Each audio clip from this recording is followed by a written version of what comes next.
in center field, number 22, Eddie Hart. Batting second, the first baseman, number 31, Carter Graham. Batting third in right field, number 6, Braden Montgomery. Batting fourth, the catcher, number 10, Malcolm Moore. Batting fifth, the third baseman, number 2, Drew Bowser. Batting sixth in left field, number 11, Alberto Rios. Batting seventh, the designated hitter, number 39, Jake Sapien. Batting eighth at second base, number 5, Trevor Haskins. And batting ninth, the shortstop, number 1, Owen Cobb. On the mound for Stanford, left-handed pitcher, number 26, Quinn Matthews. The Cardinals are coached by David Hester, assistant coach Thomas Eager, assistant coach Steve Rodriguez, and assistant coach Andre Mercurio.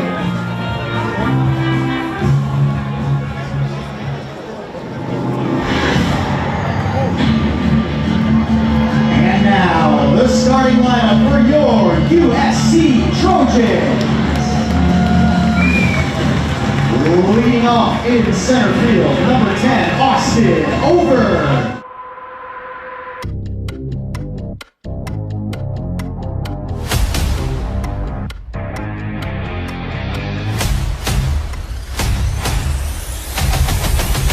Strike three, Josh Blum ends things with the strike down, and Gabrielson, bye-bye baseball!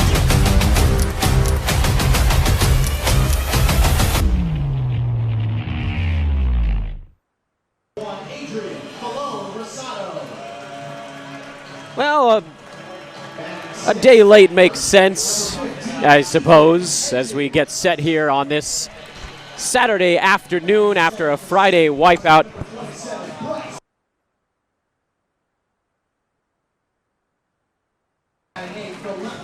And we're set to play a doubleheader here on Saturday afternoon at Dedeaux Field, where the Trojans get set to take on the Stanford Cardinal. Welcome in, everybody. Hope you'll join us for both halves of our doubleheader. The second game approximately 45 minutes after the conclusion of Game 1.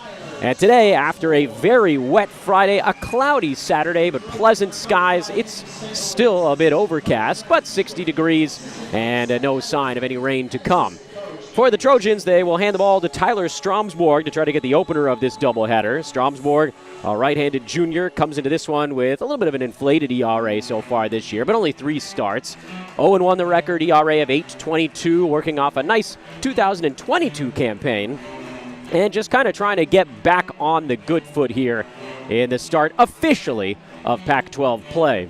For the Trojans, it's Quinn Matthews, the traditional Friday night starter. Matthews, a senior for the Stanford Cardinal, 6'5", 188-pound southpaw, who comes in making his 4th start of the year. 2-1 the record, and a solid ERA of 2.00, right on the nose. Trojans figure to have their hands full with Matthews, who worked in kind of a hybrid role last season, helped propel the Cardinal to their World Series appearance, and now this season officially a full-time starter with high strikeout numbers, more than 1 per innings pitched. He keeps the walks relatively low, although, again, a little higher, I think, than he'd like so far this season. But opponents batting just 194 against Matthews so far on the season. And for the Trojans, a hot-hitting ball club, a team that's won their ball games typically so far this year with offense. This will be an interesting test for the home team. Umpires meeting at home plate, everybody going over the ground rules. We'll get the national anthem in the books here in just a matter of moments. And again, official start time just a couple minutes from now. Trojans and Cardinal as we fire up Pac-12 play. The Cardinal come into this one ranked number 2 in the nation right now, so there is sort of a lot on the line, and they've had a really strong season to this point as well. Stanford 9-3 in their non-conference part of the schedule, and had a 7-game winning streak snapped with a 10-5 loss to Santa Clara. That was on Tuesday of this week. The Trojans, after this one, head out on the road. They'll have 3 up in Berkeley against Cal, so taking on the Northern California teams to start Pac-12 play. And as the Trojans take the field, we get set for the national anthem. Everybody else clearing out, lining up along the foul lines, and we will step aside. We'll take a break for said national anthem when we come back, starting lineups and first pitch here on the Pac-12 Network. To the flag and remove your caps for the playing of the national anthem.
Just about set and ready to go. Dan Vespers with you here at Dado Field for the first, well, both halves, I suppose, of our Saturday day, early evening doubleheader. I don't know that there's an official classification for that, but thank you again for joining us here and spending part of or all of your Saturday with us for some Trojans baseball. Tyler Stromsborg taking the hill for USC, starting his tune-ups here in just a matter of moments. Stromsborg, 6'4", 200-pound junior out of Newport Beach here in Southern California, and a product of Notre Dame High School in Sherman Oaks. That's a sports powerhouse in the 818. They've churned out quite a few athletes over the years. Stromsborg, one of many. For Tyler, back in 2021, limited work, as most players had a couple seasons back. It's nice to kind of put the COVID stuff largely in the rear view now. Last year, Stromsborg, 12 appearances. All of them were starts. He went 1-5, but had a solid ERA of 4.18. In his work on the mound, 39 strikeouts, only 18 walks, generally around the plate, Stromsborg. And so far, that's actually where his difficulty has come this season. Tyler, 7 walks in 15 innings. That's about one every other frame, whereas last year it was much closer to a walk every 3 or 4 innings. And when you look at it from that standpoint, yeah, he gives up some singles, but if there isn't anybody aboard, it doesn't hurt him quite as much. So Tyler's still trying to find the rhythm this year, looking to locate that arsenal of stuff, and if he can do that today, he'll have some success against a very tough Stanford Cardinal starting 9, which we'll give you right now. For the Cardinal, batting leadoff and playing center field, it's Eddie Park. He'll be followed by Carter Graham, the first baseman, batting in the number 2 hole. Then Braden Montgomery, who's batting .439, hitting third for Stanford. He's the right fielder. Malcolm Moore is the catcher and cleanup man. Then Drew Bowser over at third base is batting 5th. Alberto Rios, the 6th hitter, and playing left field for the Cardinal. Then Jake Sapien, DHing at inning 7th. Trevor Haskins is the second baseman. He bats 8th. And Owen Cobb is the shortstop for Stanford. He'll round out the lineup and hit 9th. Get to the SC defense after we settle in here for a moment. Stromsborg ready on the mound, right foot on the rubber, slightly open, left foot off the first base side. Park in from the left side, and he takes a fastball outside, ball 1. And we are officially underway at 2:07 p.m. Pacific time. Infield spread wide for USC as Park waits at the plate. Bat on his shoulder. The pitch comes home from Stromsborg, and that misses outside and high again. 2-0. Excuse me, 1-1. Did they call that first one? 2-0. Scoreboard adjusts. That's what I thought I had. Not crazy yet.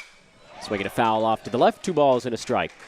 Park on the year hitting .304, a homer and 12 runs batted in. 7 walks, only 6 strikeouts so far, so your prototypical leadoff man. Gets on base, puts the ball in play, and has the count his direction here as Tyler rocks back and fires, and that one swung on, bounced softly up the middle. Ranging to his left and making the nice play is Ryan Jackson, and Park retired to start the ball game. Rest of the Trojans defense, after we got to call Jackson's name, the outfield around from left to right is Carson Wells, Austin Overn, and Cole Gabrielson. Infield for USC of Johnny Olmstead at third. There you can see Jackson making the nice play at short. Bryce Martin Gridzelanek at second. Ethan Hedges over at first in a battery of Connor Aoki and a Tyler Stromsborg on the hill. Tyler kicks and fires. First one drifts a little inside. They'll appeal. And a no swing. This is our first base umpire this afternoon, Stephen Corvey. 1 ball and no strikes to Carter Graham.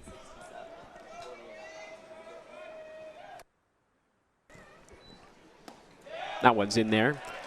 Graham hitting .167. One of the very few Cardinal that has not gotten off to a lava-hot start on the season. He's 8 for his first 48. Couple homers. He's driven in 11.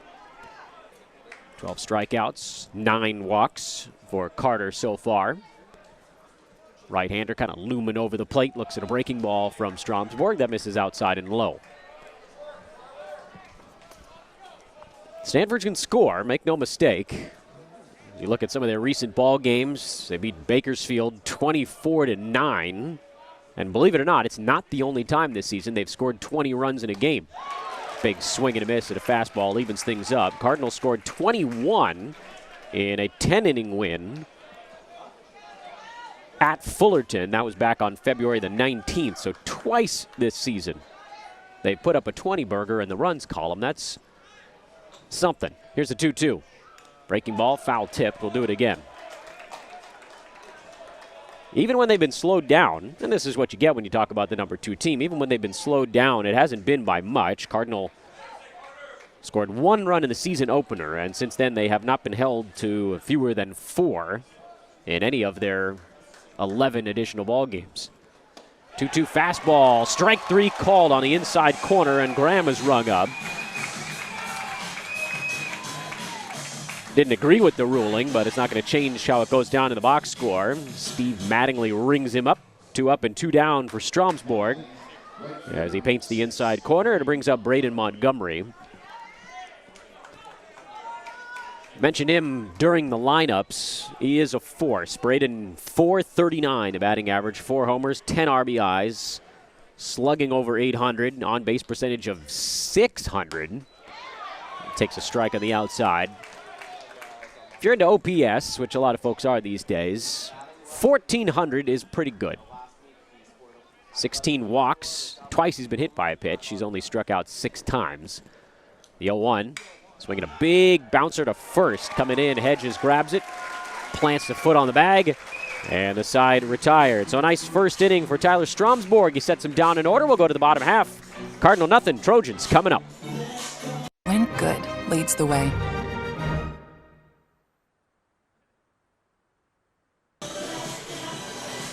We at the bottom of the first inning. Quinn Matthews warming up for the Cardinal. Nice top of the first for Tyler Stromsborg, who sets down Stanford 1-2-3. And now it'll be the Trojans' chance to try to draw first blood against a solid lefty in Matthews. Quinn 2-1 the record, ERA of 2, right on the nose. 4 runs allowed in 18 innings, so pretty easy math to do by baseball standards. 21 strikeouts, 9 walks on the season for Matthews, who has a solid arsenal. Fastball, slider change. He'll use the slider against more traditionally lefties, although he has started to throw it more against right-handers and back foot the pitch a bit. And we'll see a very good changeup that runs away from right-handers. Fastball in the low 90s from Matthews. And we'll see if the Trojans can get something going here in the bottom of the first inning. It'll be Austin Overn to start things off, then Ryan Jackson and Cole Gabrielson as we set up the Trojans' starting 9 on offense. Johnny Olmstead is the cleanup hitter for USC. Then Adrian Colon Rosado batting in the number 5 spot. He's DHing, and Well, you didn't hear his name called on the defensive side. Ethan Hedges batting 6th. He's followed by Bryce Martin Grzelanic, Carson Wells, and Connor Aoki. Matthews kind of looking off over the third base dugout. Rocks back. Kind of a slow hitch in the windup, and it comes home with a fastball just below the knees. 1 ball and no strikes to Overn. Austin batting a third so far this year. .333, no homers, 10 RBIs. Takes a fastball, kind of a wide strike. It evened out. First one looked like a good one, second one looked outside. Either way, it's 1-1. As Overn waits. Of his 17 hits, 10 have been for extra bases. Austin checks himself on a pitch down and away. 2 balls and a strike to Overn. But those 7 triples, they are notable. First of all, you see 7 in that column in mid-March. That jumps out at you. 2-1 breaking ball, misses a little bit inside. 3 balls and a strike on Overn now. But he leads the nation. It's not just that he's near the top. He is tops in the country with 7 triples. More impressively, he's done it in just 12 ball games. He's making a high fly ball out towards center field. Cloudy and cool. No wind today, so you're not going to get that extra pull out towards right center. And making the catch is Eddie Park for out number 1. So Overn tends to do his damage when it's on a line. He's the speed guy in this USC lineup. And with 1 away, here's Ryan Jackson. Off to a good start as well. Ryan hitting .293, no homers, 6 runs batted in. He takes outside from Matthews for ball 1. Interestingly, Jackson's kind of been the other side of the coin, where Overn all doubles and triples. Jackson, all but 1 of his hits have been a single. Takes a strike here to even things up.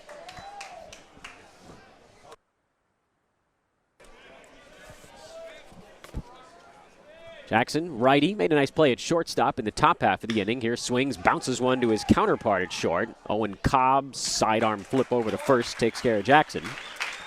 So the first 5 hitters in this game have all been retired. 2 down to the bottom of the first, and the batter is Cole Gabrielson. You can see Cobb waiting on the nice, easy, long bounce. Gabrielson, 6-footer at a Portola Valley here in California. Takes a fastball just a hair outside, ball 1. Cole's got some sock. Leads the Trojans with 5 home runs on the year and 15 runs batted in. 1-0 fastball at the knees, 1-1. He's hitting .350, 14 hits in 40 tries. He's also walked 11 times. Power bat. The 1-1 misses inside. Gabrielson, a senior on this Trojans roster. Kind of an equal blend of players as the team moves into a new era of Trojans baseball under Andy Stankiewicz this year and his coaching staff. Cole out in front of the change. That's that one we've been hearing about from Matthews. And the count now 2-2. You see a lot of changeup to right-handers. Almost half of the time, in fact. And Matthews, the 2-2 home. Changeup outside and low. Good take by Gabrielson. And the count goes full.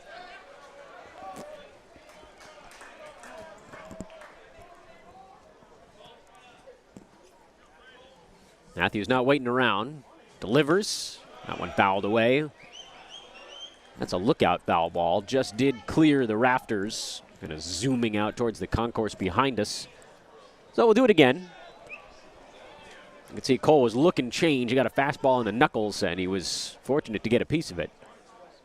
And a slider misses low, so good at bat from Gabrielson. Works the 2-out walk. Trojans have the first base runner of the day on either side. And it'll give Johnny Olmstead a chance to hit with 2 down and a runner on here in the bottom of the first inning. Third baseman, number 4, Johnny Olmstead. So you got to see all 3 pitches from Matthews in that at-bat. A few fastballs towards the front end, mixed in some changes, and then you got the slider down. Cole was able to lay off. First pitch fastball taken for a called strike. Olmsted, 283 the average on the year. 3 homers, 8 RBIs. 3 doubles and a triple on the ledger for Johnny, who's done a nice job of hitting with some power and to contact. Here's the 0-1. Swing and a miss. Came at him with the heat again. May have been foul tipped. 0-2 the count now on Johnny. 6'2", one of the other seniors. Gabrielson, Olmsted, Colon Rosado, Aoki, all seniors in the starting 9 today. Gabrielson, short lead at first. Pitch comes home, poked at by Johnny. Gets a piece of it and stays alive. Trojans do run a little bit. Gabrielson 1 for 2. Overn, perfect 4 for 4. I think Overn would have more stolen bases right now if all of his hits weren't doubles and triples. We want to go backwards and then re-steal a bag. 2 down, a runner aboard. The 0-2 outside. Another fastball from Matthews. All heat to Olmsted in this at-bat. See how the Trojans react. You could see that in the previous at-bat, Gabrielson was looking change and then made the adjustment to the fastball. Now another 0-2, changeup, hook, foul outside third and down the line. Again, nice change of pace. Olmsted hanging around. Late on the fastball, a little early on the change. Kind of get caught in between right now.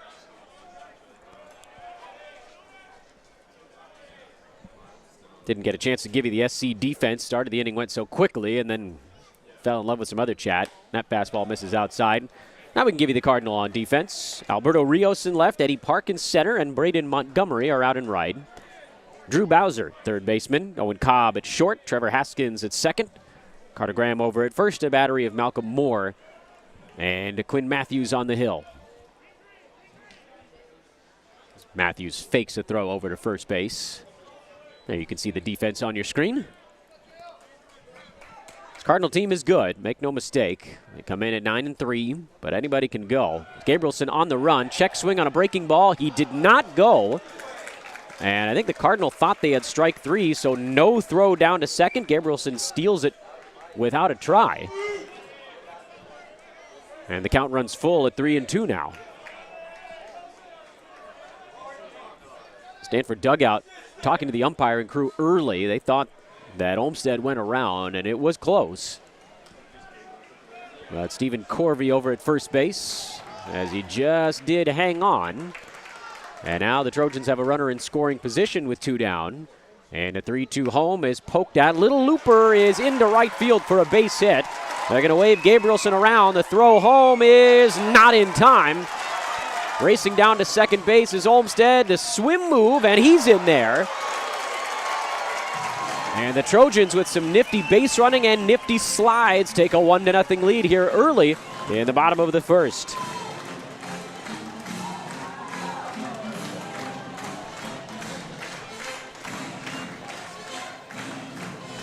See the Cardinal remain a little bit miffed with the umpires so far. Throw home was not going to be in time. Now on the screen, the throw down to second was in time, but Olmsted pulls the left hand back, swims right, and sneaks in there. And so after the checked swing, you see that so often. A team feels like they're out of an inning, and then there's just this weird 1 or 2 pitch letdown, although hard to say that Matthews didn't make a good pitch. Olmsted hit that thing right off the end of the stick like a pool cue, but side spun its way into right field for an RBI single, and the Trojans lead 1-0. Here's Colon Rosado. He takes low on the fastball, 1-0. So Olmsted with a nifty slide. He's out into scoring position now. Trojans using their legs a bit here in the first. A walk, a swipe, a single for a run. Colon Rosado, only his 5th start of the year. And he takes outside on the off speed from Matthews, ball 2. Colon Rosado was an absolute behemoth during non-conference play last year. He was among the nation's leaders in a number of offensive categories. Kind of leveled off a bit during Pac-12 play. Still had a really nice season. This year, he's kind of looking to find that rhythm right now as he takes ball 3. No homers, 5 RBIs. 7th game overall. He got into a couple of them partway through so far this year. And DHing today. You wonder how both teams really had moved bodies around for this doubleheader. 3-0 fastball is right down the pipe. Should Colon Rosado get aboard, Ethan Hedges waiting on deck for the Trojans. Olmstead out at second base. About average speed. Should Colon Rosado poke one to the outfield. 3-1, bounced foul outside third. He was late.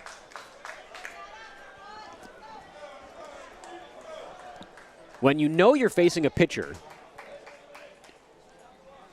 that goes off speed as often or even more often than the fastball, you really just kind of have to pick a lane. And for Colon Rosado, he was looking for the soft stuff. Here, a breaking ball rolled foul up along the other side. So we'll do it again.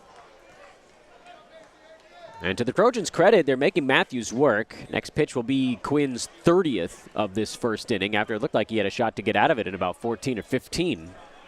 Long at-bats from Gabrielson, Olmstead, and now Colon Rosado has really stretched him.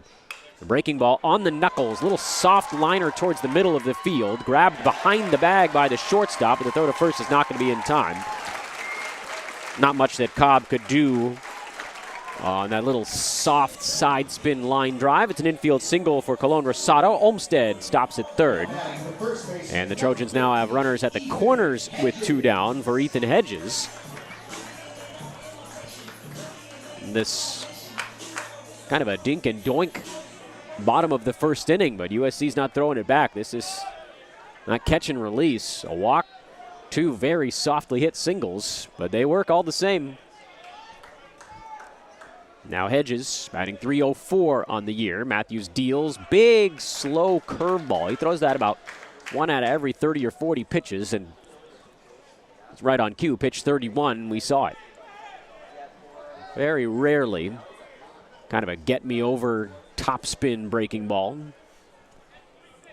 Hedges, no homers, 2 RBIs. That one short hops the plate. 7th start for Ethan, 10th game overall. Does have 3 doubles, does have a triple.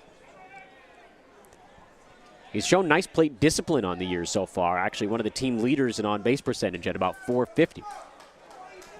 The 1-1. Swing and a miss, the slider. 1-2.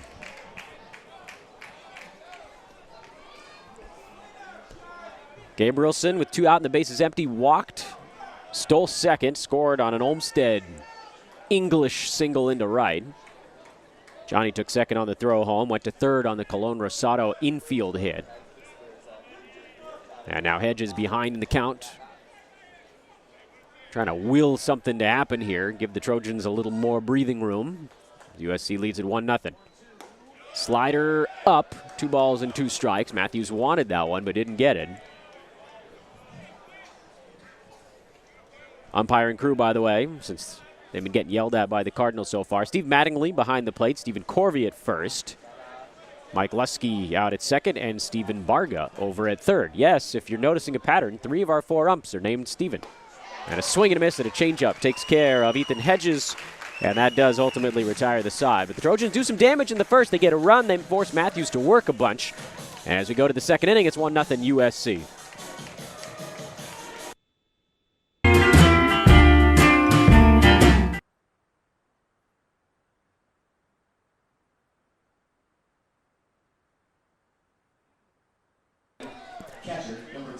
Good start for the Trojans. They put up a run in the bottom of the first inning, force Stanford's Friday night starter. It is Saturday afternoon. I know, to throw over 30 pitches.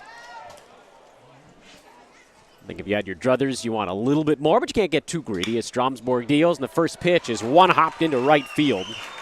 Malcolm Moore didn't hang around long, got a fastball on the outer part, pulled it through the opening on the right side of the infield. And the Cardinal have their first base runner of the day. A leadoff single for Malcolm Moore, who came in batting .354 already. And Stromsborg will have to work out of the stretch here in the top of the second with his team on top 1-0. Dan Vespers with you here at Dado Field for the duration here on this Saturday. Could call it a day-night doubleheader, I guess, because it'll be daytime when we start this one, and it'll probably be nighttime when we start the second one, but it's not the traditional day-night. I figure it's more like a noon, 7 o'clock split. We are just day-night because it's March, and sunset isn't that late, although we get in a daylight saving discussion early in the broadcast. There's a fastball in the inside corner. Get ready to set your clocks forward, everybody. It's tonight. 1-1 the count here on Drew Bowser, third baseman for the Cardinal, batting .277, 3 homers, 11 driven in. Stromsborg checks Moore over at first. Malcolm does have a stolen bag on the year. And now we got another discussion.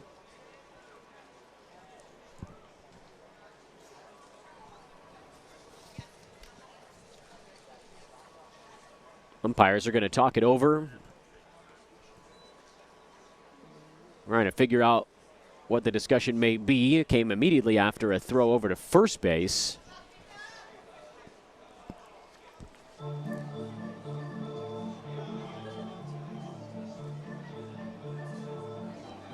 David Esker is the director of baseball for the Cardinal. Also a Stanford grad. I think that was Esker coming out. Cardinal gets some kind of explanation, enough to keep him chill in the dugout, and now same explanation being given to the Trojans, but we don't really know what's being said.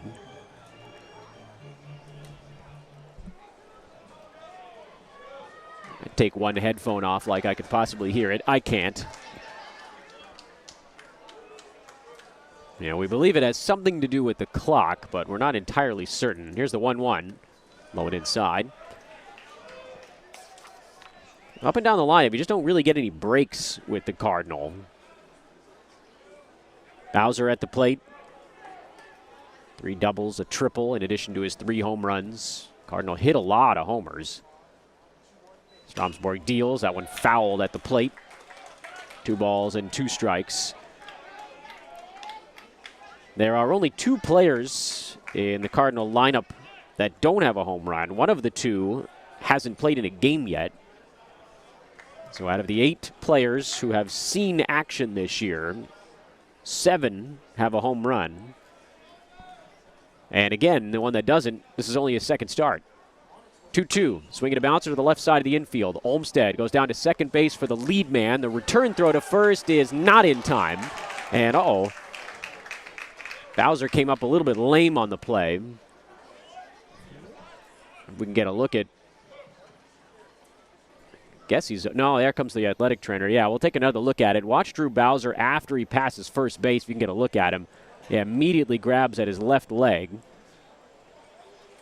Wincing in pain. Left fielder, number 11. You know, everybody always wants to stay in the ball game. It's a 5-4 fielder's choice, whatever ends up happening here.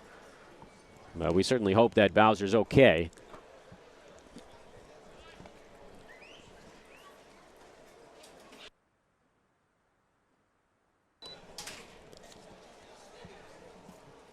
Talk this thing through.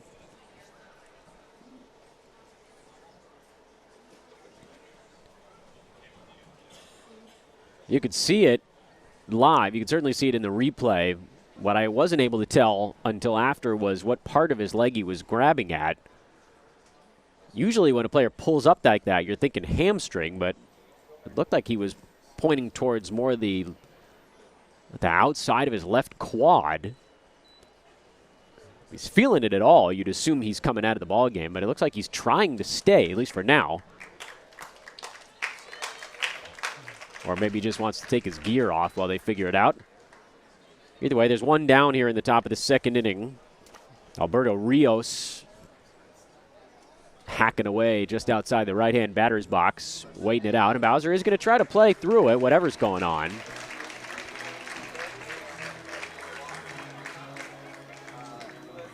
So hopefully he's all right. He says he's all right. Not that many athletes say they're not. I'm sure the Cardinal will be keeping a close watch on their very talented young third baseman.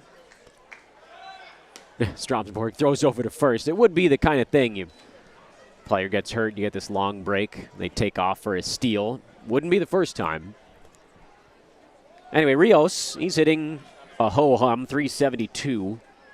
2 homers, 17 driven in. That's tops on the team. Here swings, hits one high in the air to right field. That one's well struck. Gabrielson going back, looks up, and it is off the side of the scoreboard or just past it, but it's gone either way. And Alberto Rios, another Cardinal home run, and just like that, the Trojans' 1-run lead is flipped on its head. It's now 2-1 Cardinal.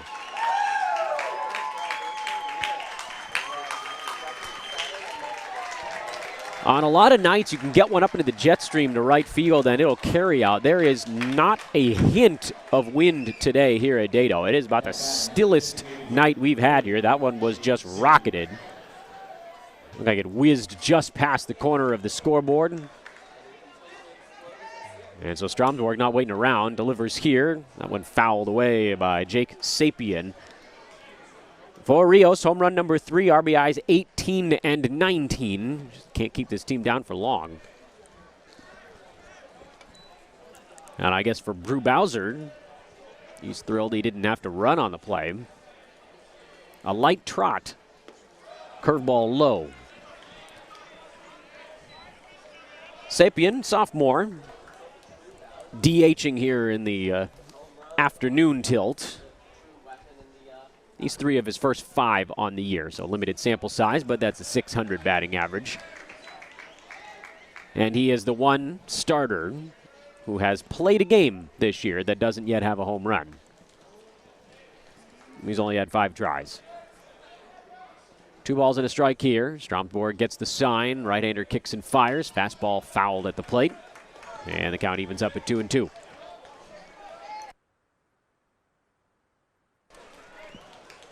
That's kind of been the story. Talking about the home runs on the Stanford side. Over for USC, 5 for Gabrielson, 3 for Olmstead. The rest of the starting lineup has a grand total of 2 among the other 7 names. That's just not the case for Stanford. They've got power everywhere. That one a laser beam into center field. Diving try, and it slips past over. And the ball was side spinning a bit on him. Turning at second base. Sapien's on his way to third. He'll be in there with a head-first dive. That I think he only did to slow himself down. And for the Trojans now, suddenly find themselves in a bit of hot water. It's a 1-out triple for Jake Sapien. And the Cardinal now have another run 90 feet away. It did look like Overton had a shot at that ball, but on the dive, it turned on him. Tried to see it into his glove, and instead kind of ricocheted off to the side. Now batting, second baseman. And once it got past Austin, you were just hoping that Gabrielson could get there quick enough to keep Sapien from rounding the bases. Trojans corners in right now. They're going to peel and see if perhaps Sapien missed first. He did not.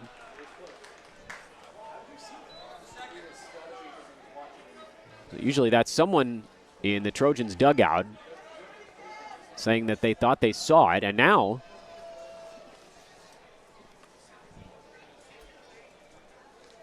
Andy Stankiewicz out of the Trojans dugout.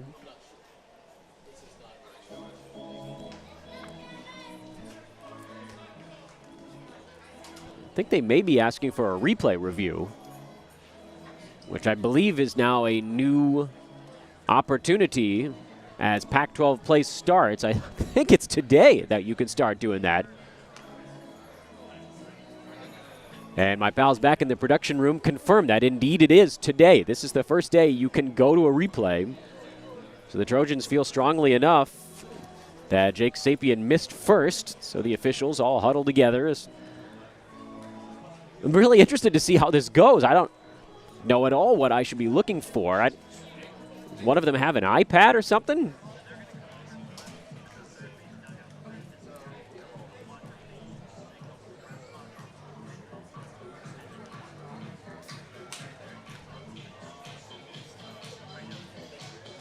Oh, so there's the signal. So the officials discuss. They are now going to go to the replay. And I presume this will take a minute or two.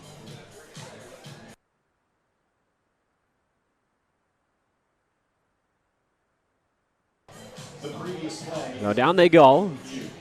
There we go. The first replay review, which is a weird thing to get overly excited about, but here I am, so everyone can just sort of deal with my morbid curiosity. It's obviously been something that's been implemented at other levels for a while, so this is not brand new to baseball, but it is brand new to us here. So we'll get an early taste of it. The officials head underneath, open up a bag of potato chips or whatever's going on under there. They'll get a signal and be able to check it. I don't know if we have a look at it. The reason why we'd be tracking Jake Sapien coming around first base on the play when the action was obviously in deep right center field. But in the meantime, we can check out some of the Trojans faithful. SC cap, that was a USC Dodgers cap on the right side. I think that was from an SC night out at Dodger Stadium. See a few of those. It was interesting driving up to the USC campus today and then walking into the ballpark. The last game I did here, and I realize it's not the Trojans' most recent ball game, but the last one that I was here for was the Wednesday contest against Riverside. That was the day that it snowed in Southern California. It seemed like a perfectly clear evening from our vantage point, but it was about 40 degrees with 15 to 25 mile an hour winds. And look, I'm an Angelino at heart, so take all of my complaints with a grain of salt, but that was inarguably the most uncomfortable that I have ever been at an outdoor baseball game. And today, it's all clouds. It's been raining for a day and a half straight. But it's actually quite pleasant outside. Now we're going to get our ruling, and he is safe. So Sapien did touch the bag.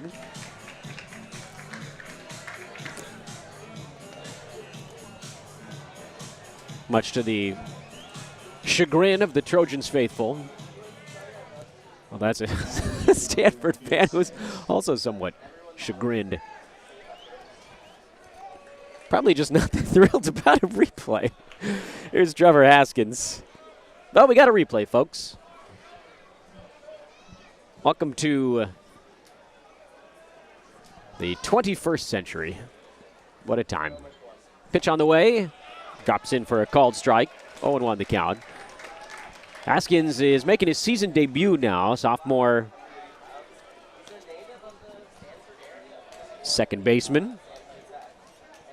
6 foot, 180-pounder out of San Jose and Valley Christian High. Waiting on the 0-1 here. Jammed badly. Rolls it to third. Olmstead had to wait on it and makes his only play, which is over to first base. That allows Sapien to score. Haskins does his job of getting that runner home, and it's now 3-1 Cardinal.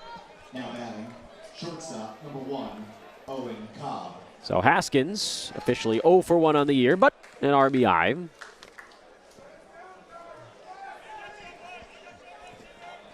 That's why you have to be so careful when you make those all-out diving plays in the outfield.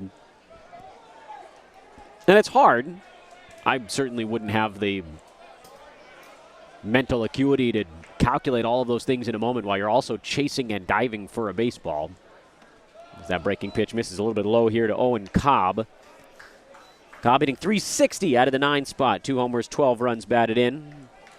10 strikeouts, only 1 walk. Relatively aggressive hitter, at least early in the year, is Owen. But just thinking back, it was bases empty and 1 out as Cobb fouls this one off to the left side. Those diving plays, you typically want to save them for maybe more pivotal moments. Bases empty, give up a single, it really doesn't hurt you all that much. Double or a triple puts your pitcher in some hot water. At the same time, you want to get the out. after the home run. Swing and a miss. Good off-speed pitch from Stromsborg. 1-2 now on Owen. Cardinals struck pretty quickly here. Malcolm Moore, first pitch homer. Bowser hit into a force play, and then Rios on the second pitch of his at-bat smoked an opposite field 2-run homer. 1-2 in the dirt. Sapien lined one into center. Over and unable to make the diving grab, turned into a triple.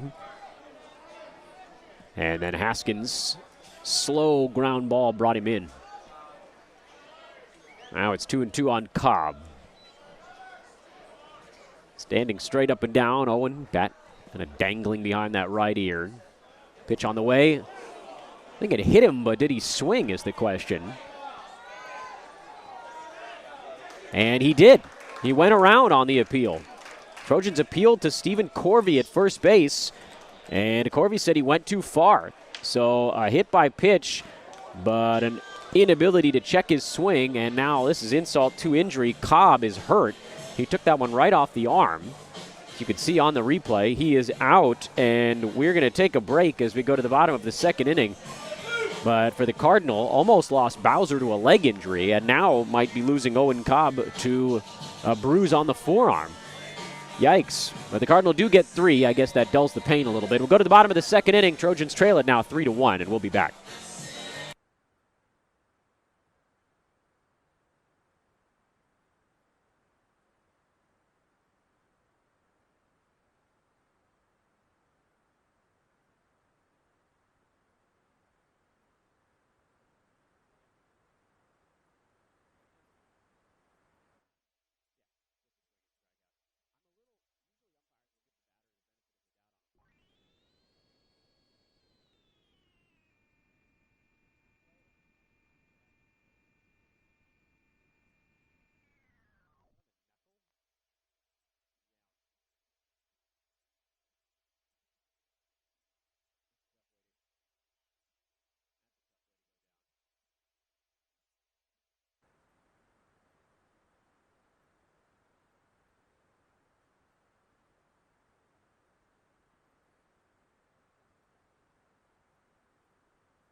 So Owen Cobb is going to remain in the ball game while kind of flexing the knuckles on his left hand. But Drew Bowser is out of the ball game now. So Bowser, after we saw him dealing with whatever that was in his left leg injury, he is out of the game. The new third baseman for the Cardinal is Jimmy Natai. He's over at third. But again, you can leave, for the moment at least, Cobb out at short. Just hopefully those knuckles don't swell up on him.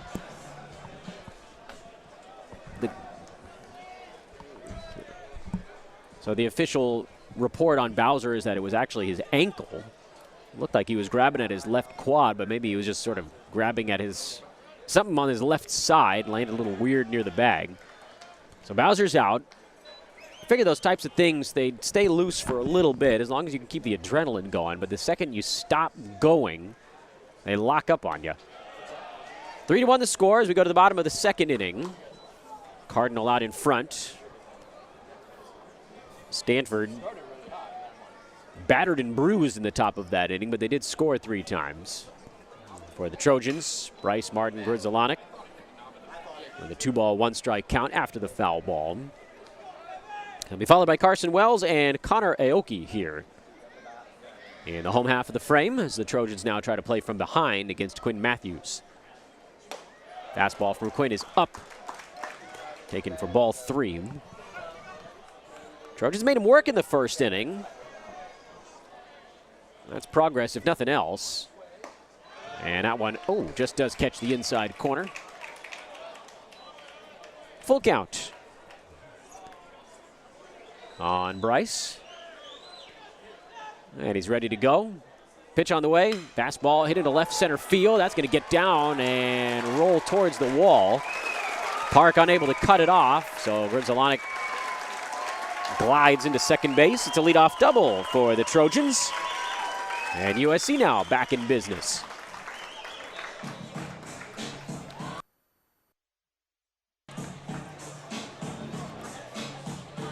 He was looking fastball on the 3-2, and he got one. Which, again, you've seen the Trojans looking off speed a little bit with Matthews. But Martin Grzelcyk came in a little bit cool on the season. Gets his 5th double of the year. Does have a homer and 9 RBIs. And now Carson Wells. Left-hander will try to get him over. Shows bunt. Drops one down. Foul.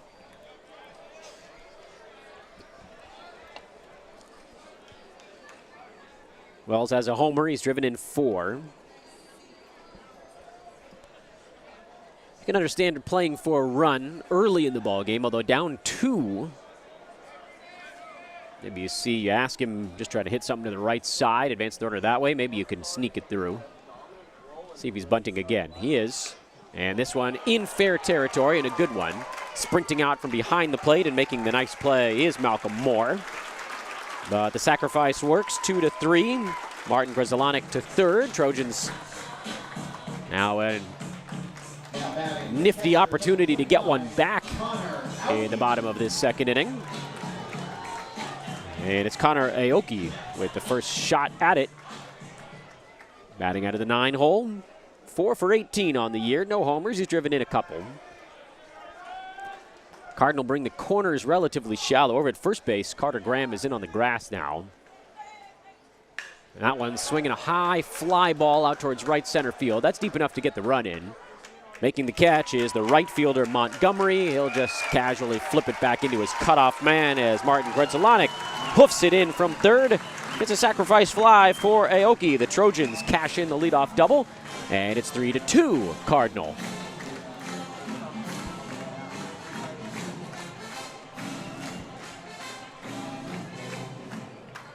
You can give Aoki his 3rd RBI on the play as well. Number 10, Austin Overn. Well, I'll turn the lineup over now for the Trojans. Austin Overn, fly to center to start the bottom of the first inning. Gets another look here with 2 out and the bases empty in the second. Shallow at third. In case of a bunt is the recently inserted Jimmy Nathai. Right side of the infield, a couple steps to the pull side, as is Owen Cobb at short, shaded slightly towards the bag. Here's the 1-1. Fouled away.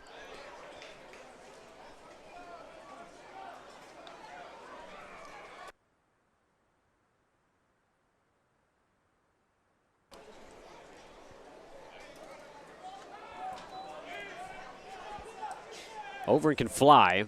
See him get out there and run. That breaking ball a little bit inside. Matthews once again wanted it. It's the second pitch he's thrown in about that same spot. Mattingly has not been giving it to the pitchers so far. And from our vantage point, it looked a hair inside, but it was close. Anyway, 2-2. The dirt.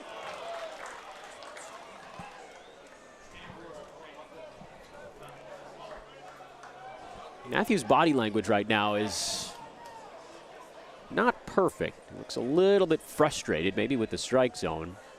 Trying to get himself locked back in. 3-2 pitch on the way. Swinging a roller foul. Just outside first.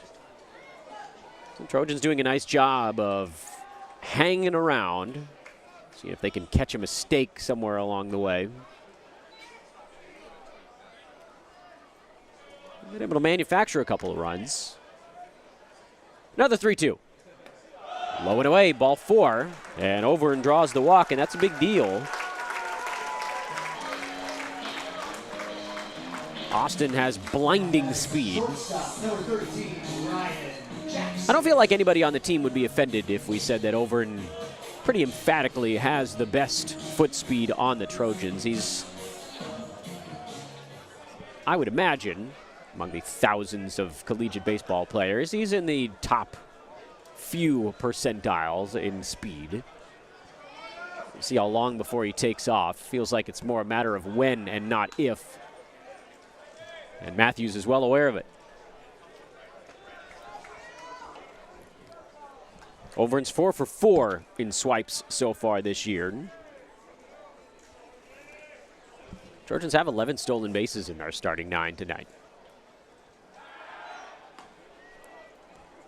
Had him flinching a little bit on that one. Matthews continues to look a little bit irritated on the mound. I don't want to read too much into it. Quinn, long look at first, comes home and misses high with a slider. Kind of rushed it. Ball 1. Ryan Jackson, the batter for USC, grounded to short in the first inning. He's 0 for 1. Snap throw. An untraditional quick flip over to first. You got to be perfect with that one to catch a runner. It just doesn't have the same stuff on it. Over and expanding his lead a little now. Matthews throws to first. They've got him picked off. Throw down to second base, and he is out. So Overn picked off and then caught stealing. That'll officially go down as the first time this year he's been caught stealing. Matthews got him on that third try. The throw, and there's the tag on the helmet. And we'll go to the third inning. Trojans get one back, though. They trail this game.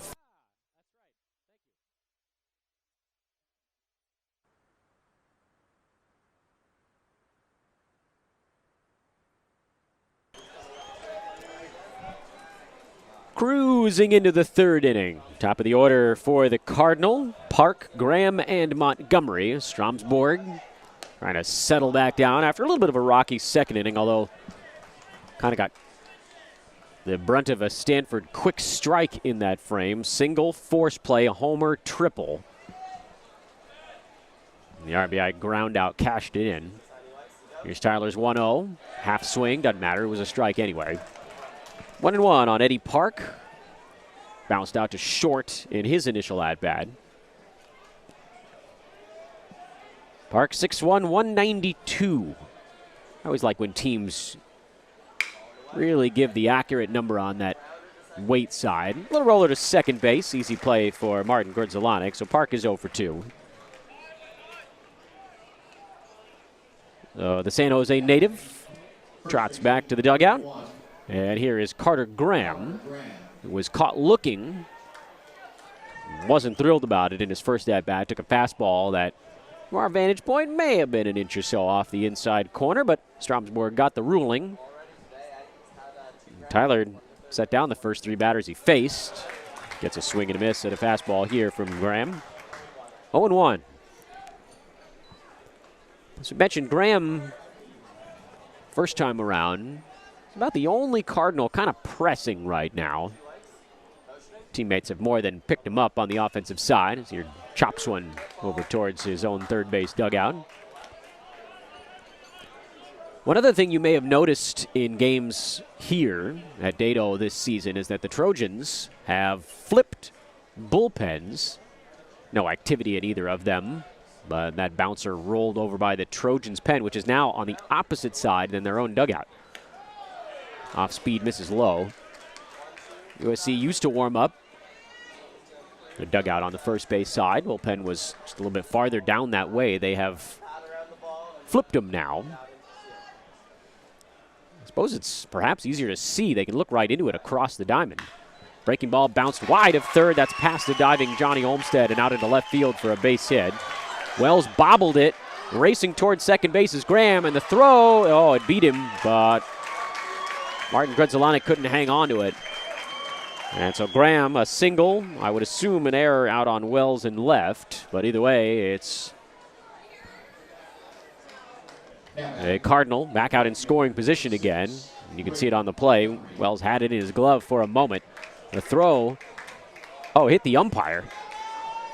I was wondering how it kicked past Martin Grzelanic. That one banged off the only umpire not named Steve. Maybe the Trojans were yelling, "Steve, get out of the way," and the wrong 3 moved. So Graham is in there. Takes advantage of the bobble in left field. He's at second base, and here's Braden Montgomery. Good breaking ball, that one. Curling back over the outside part, 0-1. Extraordinarily dangerous hitter, Montgomery. Hitting .439 coming into the ball game, although Stromsborg got him in the first inning. And that's one of those things with baseball. You just don't hit .450 for an entire year, and that one softly hit, but through an opening on the left side. Trojans had him shaded to pull, and Montgomery went the other way. Coming around and scoring on the play is Graham. Stanford gets that run right back, and it's 4-2 Cardinal. And you can see it here. That ball was about a 6-hopper. But Olmsted was playing within striking distance of third, perhaps because there was a runner at second base. Jackson was shaded towards the middle, and there just wasn't anybody within 20 feet where Montgomery put that baseball. So Braden collects his 11th RBI. Cardinal back-to-back singles through the hole on the left side of the infield, and now here is Malcolm Moore. Singled through the right side in his first at-bat. He's 1 for 1.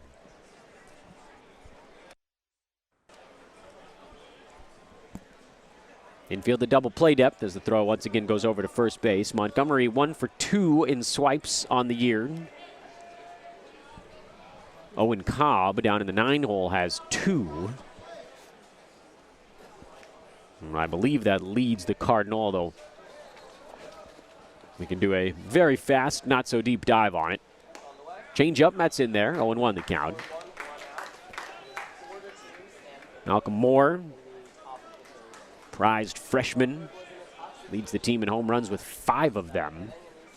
Even more interestingly, he pretty much always puts the ball in play. 4 strikeouts, 3 walks. 7 times his plate appearance has ended without it. Runner on the move, bouncer goes towards first base. Runner stopped.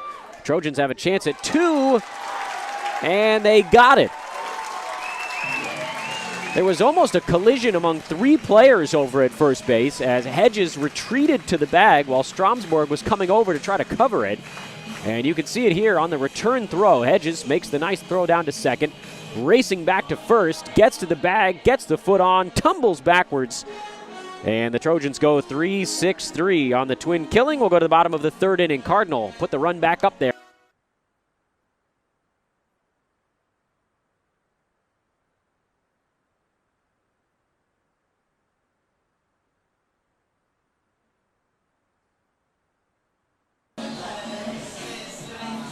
Stanford takes advantage of a fielding miscue by the Trojans. Just a very brief bobble in left, and then a little bit of bad luck when the throw coming in glanced off an umpire.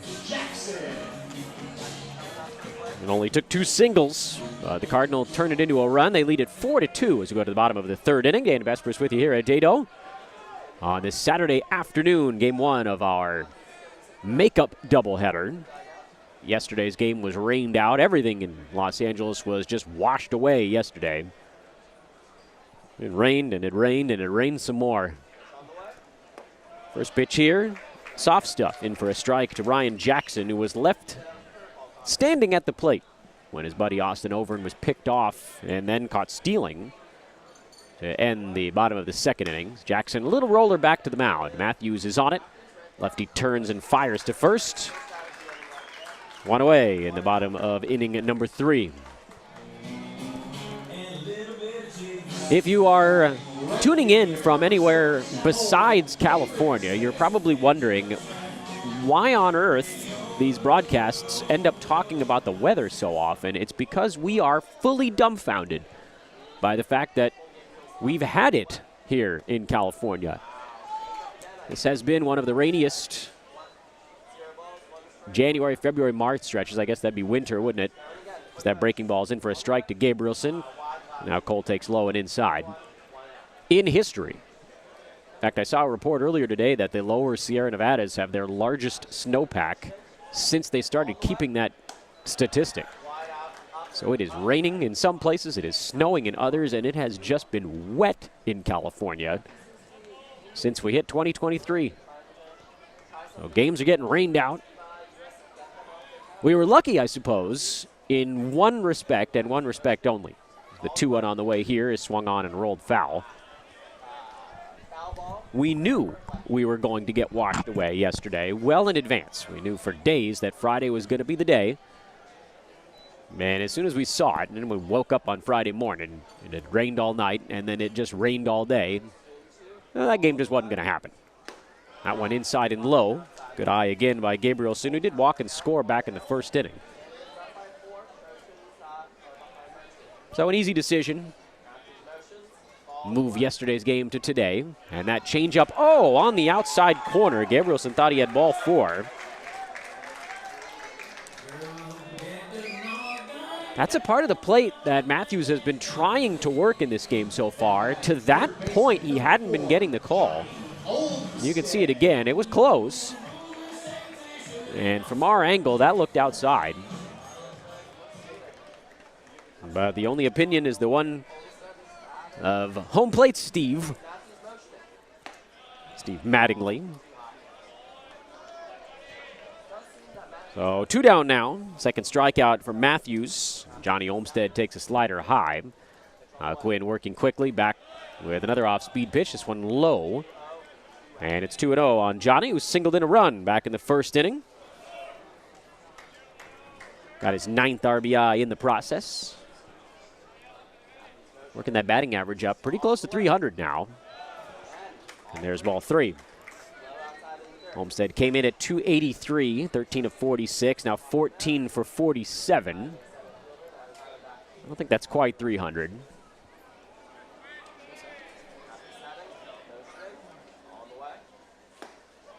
It's close, though.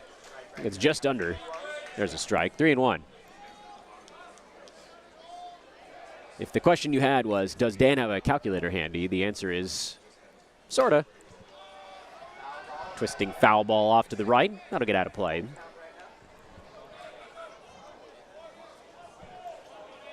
The slow trudge of everybody along the right side of the field back to their original positions. 3-2 the count here on Olmstead. 2 down, bases empty, bottom of the 3rd inning.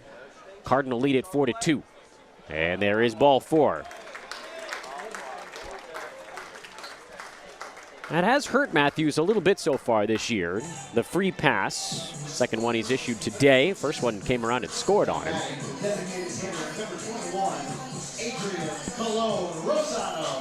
And a look at the new bat boy. Hustling. Gotta hustle. Can't be a bat boy without supreme hustle. And a ground ball to the left side. Shortstop Cobb takes care of it, throws out Colon Rosado.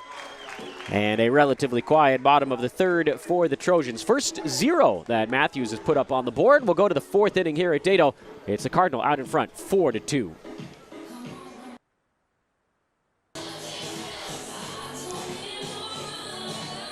The subtle head nod of a fan enjoying the stadium music. They didn't want to let the full dance out, but I think the PA, they'll get him at some point.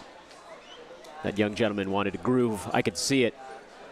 Top of the 4th inning. Cardinal leading the Trojans 4-2. It's Jimmy Nathai, who came on for Drew Bowser. Left after turning an ankle while landing awkwardly over at first base. One of those big lunging stabs to try to beat a throw. So Bowser out after 2 innings. Nathai here making his initial at-bat. Takes outside. 1 ball and 1 strike.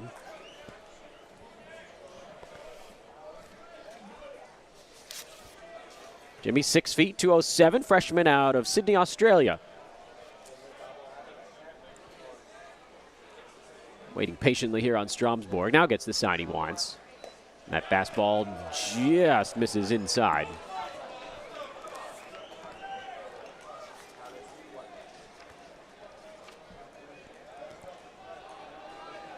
Nathai 3 for 15 on the year so far, playing somewhat sparingly.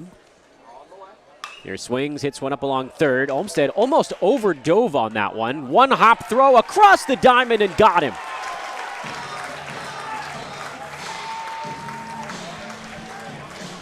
Terrific play by Johnny Olmstead. That ball kind of came back on him a little bit. You could see the awkward hop and threw that one on a one hop to first.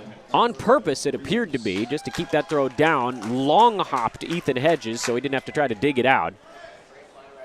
And so Nati has a hit taken away by Olmstead. One away here in the fourth. And it's a big out to get because Alberto Rios digs in, and he hit one halfway back to Palo Alto in his first at-bat. 1-0 the count. He looks at one down and in. Rios out of Bellflower. Leads the Cardinal in RBIs. Already led them in RBIs prior to picking up 2 in this one. Swing and a miss. Good fastball right on the knuckles from Stromsborg. 1-1.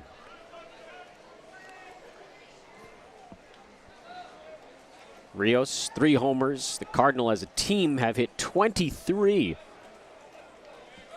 And now 13 ball games. That's a bunch. 1-1. Swing and a miss. Same spot, same result.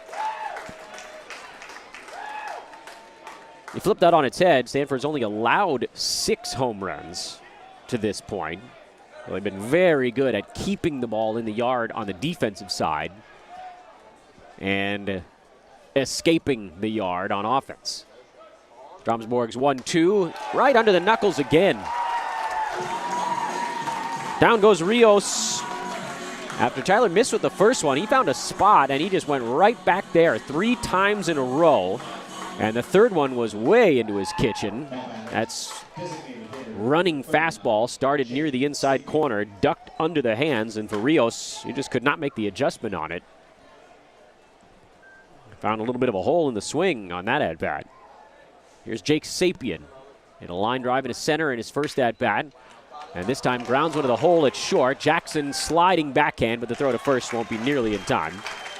It's an infield single for Sapien after his line drive triple. And so Jake now, in very limited work, is 5 for 7 on the year. Trevor Haskins.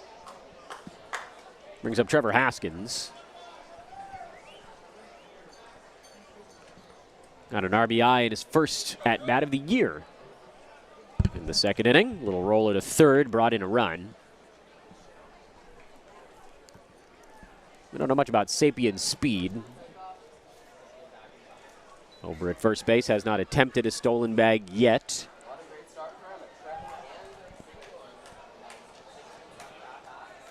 .62", 223. Sapien, bigger kid. Another good running fastball on the hands. We're starting to see Stromsborg challenge hitters on the inner corner a bit more. As we move here into the fourth inning. Which, if you got good run on the fastball, you kind of have to. Don't let hitters hang out over the plate. So here he goes with the 0-1. Same spot, and this time it's fouled off. Dribbler into the third base coaching box.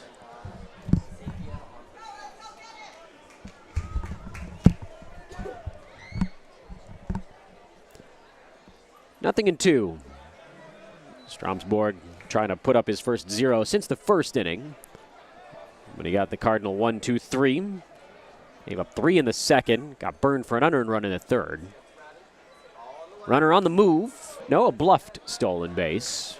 Took about 2 big steps, then slammed on the brakes, trying to move the infield around a little bit. Pitch fouled away.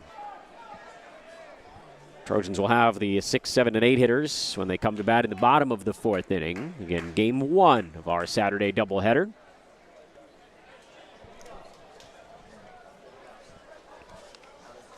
This is a day of baseball. Another 0-2. Again, the runner bluffing over at first. That was a bit of a theatrical bluff on that one. Very loud, purposeful steps from Jake Sapien, but it really didn't look like he was trying to go very far. Another 1-2, not going this time, and it's bounced up the middle, ranging to his left. Jackson's got to make the long throw, and he just does, barely, get Haskins sprinting up the line.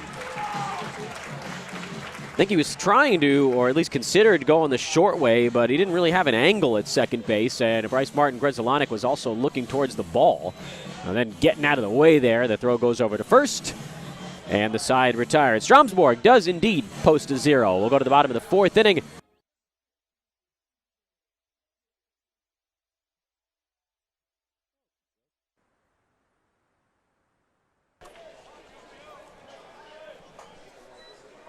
Home half of the 4th inning. Number 2 Cardinal team leading this first of 3. Doubleheader today, 1 tomorrow afternoon. That's a 1 o'clock start. 4-2 the score in this one. Thanks again for hanging out with us, everybody. Dan Vespris with you here on the USC campus.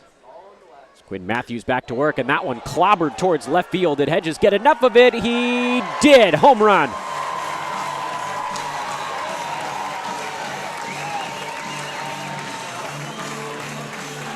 Ethan Hedges caught a hanging breaking ball and hooked it to left. And a line drive clears the fence by about 10 feet. The Trojans get one back again. Just slashing ones on that scoreboard, but they're right back in it here. It's 4-3. And there's the egg in question. Boom.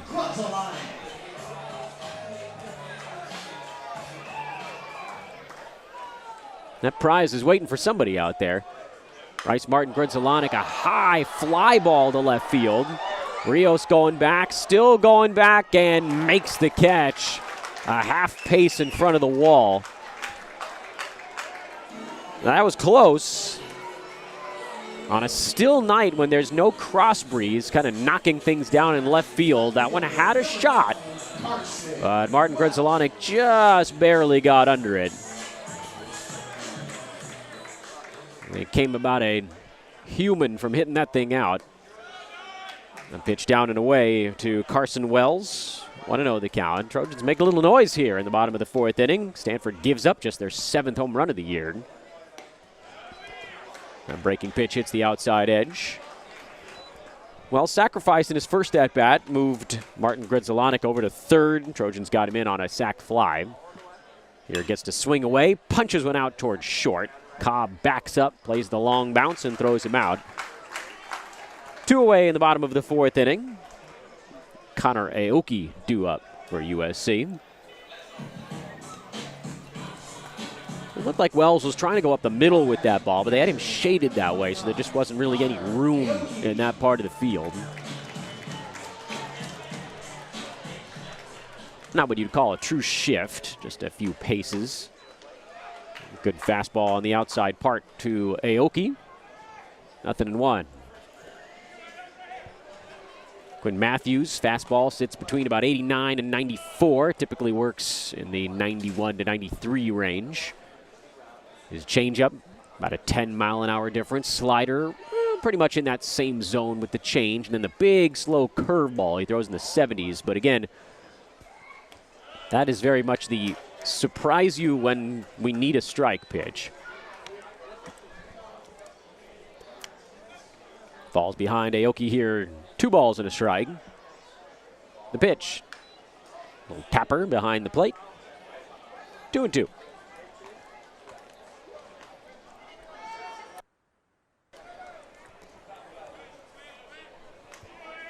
Aoki's sac fly was his 3rd run batted in of the season.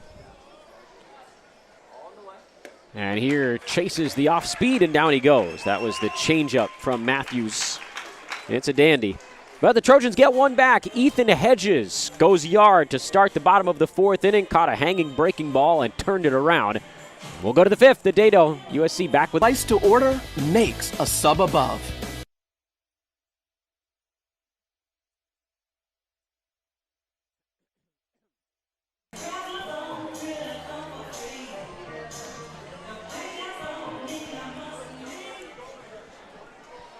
We've completed 4. Trojans trail the Cardinal 4-3. Stanford kind of quick striking in the 2nd inning. Got 3 of their 4 runs in one frame. Trojans have been the opposite. They have 1 run in 3 of 4 innings. Stromsborg back to the hill. moves Owen Cobb off the dish for the fastball around his ankles. 1-0. Cobb was struck out on a pitch that hit him in the knuckles his first time around. That's a rough way to go. Good to see him stay in the ball game, though. Slow curveball drops in for a strike. 1 on the count. You're able to see the replay a few times after Cobb's first at-bat of how far he went. Umpires have to make a ruling as Owen tries to drop a bunt down and fouls it away. It's hard. It's difficult. First base umpire in this case try to figure out if Cobb was trying to get out of the way of the pitch and that's what forced him to turn into it, or if he was swinging at it. Because if you dig deep in the baseball rule book, which means you have a very, very busy week, I'm sure, it actually doesn't have any real stipulations on a check swing. That was a full swing on a pitch in the dirt. Trojans will have to throw down to first base to get the out, and they do so. 4th K for Stromsborg, who has settled down nicely after that rough second inning. Lineup turns over, and he'll face Eddie Park now. But to get back into the baseball rule book, this is something that I feel like even folks that have been around baseball for decades are unaware of. You see broadcasters oftentimes, they're probably the most guilty of it. They say, oh, well, did he go far enough? And that's actually not in the rule book. The rule book states, and the paraphrasing here as that one drops in for a strike, that an umpire's judgment on whether or not a batter was attempting to swing. It's purposefully vague. The umpire's just trying to rule, was this batter trying to hit the ball? Now, over the years, is that fastball a good one on the inside corner? 0-2 here on Eddie Park. Over the years, we've sort of come up with these, not ironclad rules, but out at a wrist break, did the bat cross the plane, things of that nature. Different umpires can use different criteria, but on a play like the one we saw with Cobb, that's where things get really murky. 0-2 in the dirt. As it was hard. Certainly we're sitting behind the play here, so we have no angle on it, but I think no matter what direction you're looking at in real time, it was hard to tell if Cobb was trying to hit that ball or get out of the way of it. Stephen Corvey said he was trying to hit it, punched him out. The pitch. Ooh, just inside. That was pretty close to the location of the pitch that rung up Cole Gabrielson back in the 3rd inning. Maybe inch and a half off the plate. Count back to 2-2 on Park. Try again. Foul back in our direction.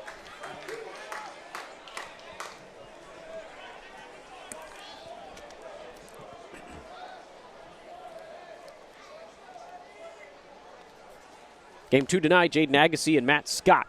Pitching matchup tomorrow, Eric Hammond and Joey Dixon for the Trojans and Cardinal, respectively. 2-2 misses low. Stromsborg annoyed with himself.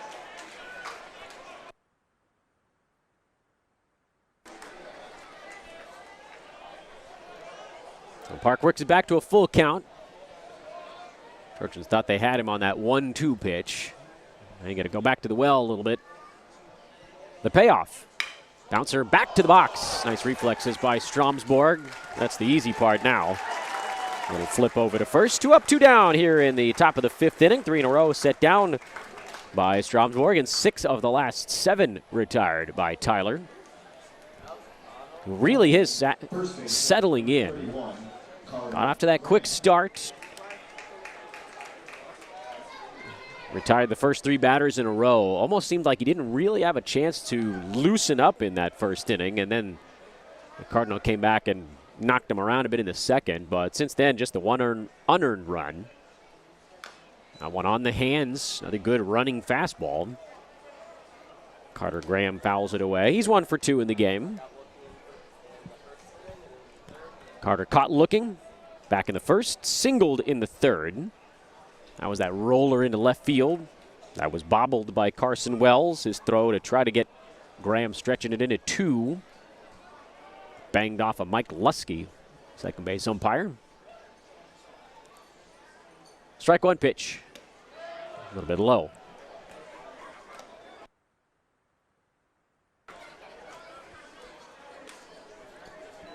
Trojans going into a much more pronounced shift here on Graham. 3 defenders on the left side. That one at the knees. Carter wincing initially and then nodding. Yeah, that was there. 1-2.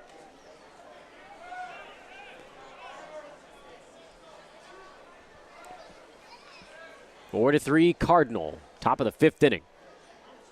Breaking ball, foul tipped. The thing about conference play is that, sure, on paper, Cardinal look like the kind of the juggernaut here, rolling in. But every game just gets a little bit tighter. Start to matter. Which team's playing with confidence can completely change it. Check swing, and he went too far on the appeal to first. Stephen Corvey punches out Carter Graham.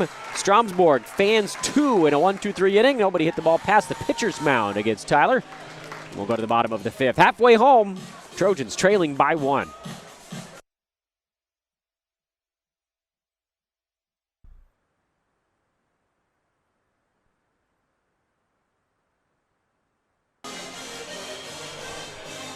Trojans trying to snatch a little momentum back here. Stromsborg's throwing well. He's posted a couple of zeros on the upper half of the scoreboard. Could have been 3 in a row without that miscue. Trojans, meanwhile, have scored exactly 1 run in their 3 of 4 offensive innings. Just haven't been able to get that crooked number up there. But hanging tough with Quinn Matthews and the vaunted Cardinal so far. This one may come down to the late inning activity on both sides. That 1-0 fastball is in for a strike. Top of the order for the Trojans, the speedy Austin Over, then Ryan Jackson and Cole Gabrielson. Over and walked, and then was caught on a pickoff. Nabbed him down at second base back in the 2nd inning. 0 for 1 officially, flied out back in the 1st. 2-1 pitch. High again. Matthews wants a new baseball.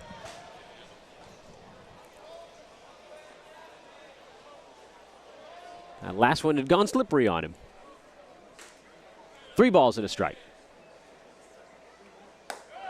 That one not close. Over and draws the walk.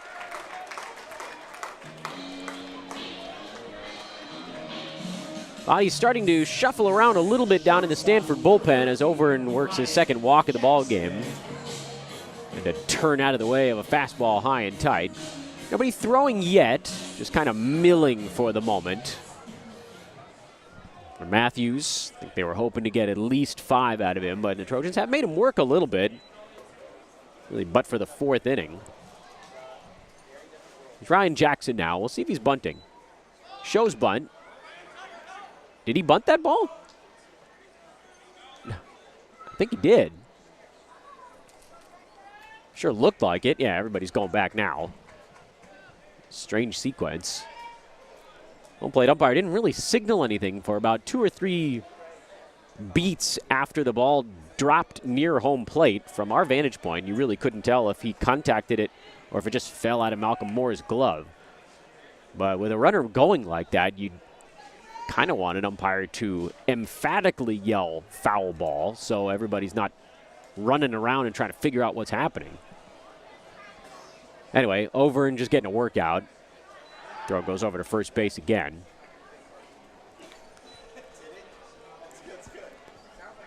Trojans have a choice on their hands. Jackson, good bunter, or do you let over and try to get that bag himself?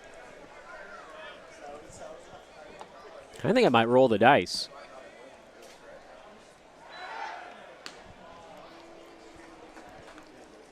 You can certainly empathize with Matthews throwing over to first base a bunch of times in a row. He did pick him off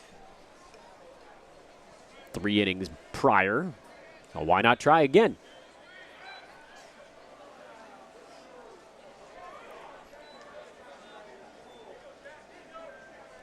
Overton's going to have rug burn. Is that 4 dives back to the bag? He's going for the big lead out there. Pitch comes home. Jackson takes high.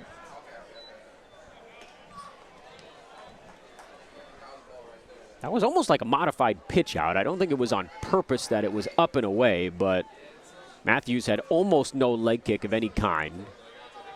Very quickly got that ball home, just trying to give his catcher a shot. On a 1-1 count. Another check. Now, at the big leagues this year, brand new for 2023, pitchers cannot throw over to first base this many times. They have to budget their pickoffs. At this point, Matthews would have no choice but to go home.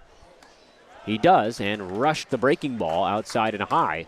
For the Trojans, I don't know that you send Overton anymore because his mere presence has forced 3 pitches from Matthews that Quinn Franklin just hasn't finished.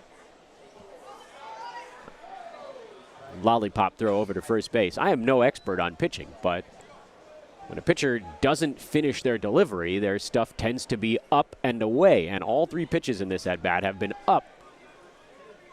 First one was foul-tipped. That was a strike. And Jackson swung through it. 2-2 now on Ryan. You figure the bunt probably off with 2 strikes.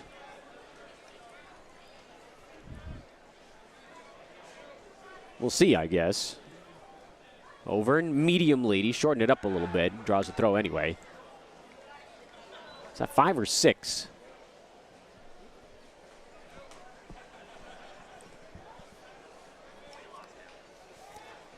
Speed is the darndest thing, and again, I understand why the big leagues imposed some of those rules. The faster you are, the slower the game becomes. Crowd's starting to get into it now. They do not want to see another pickover, or pickoff rather, and if they, you'll be able to tell by their reaction if one happened.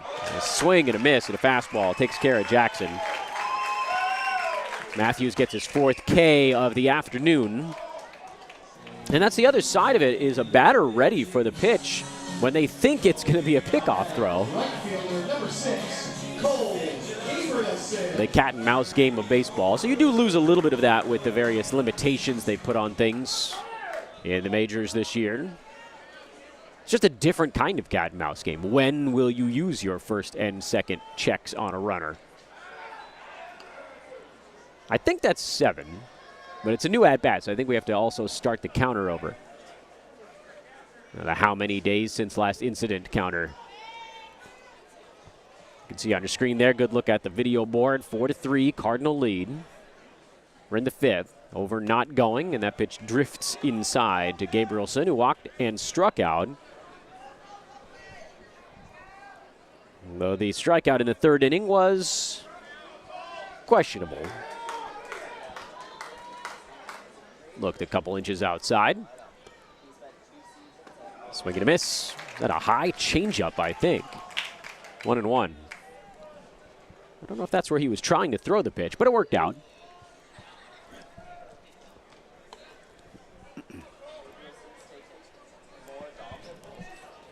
Keeping one eye on the various bullpens. Nobody throwing for the Trojans. Stanford pen has been in constant motion, but nobody's throwing. They're just walking around. Starting to cool off a little bit outside.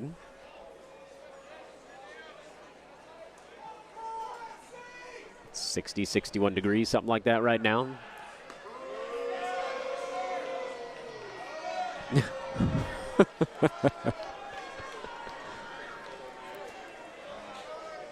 Never so clearly hear the actual word boo.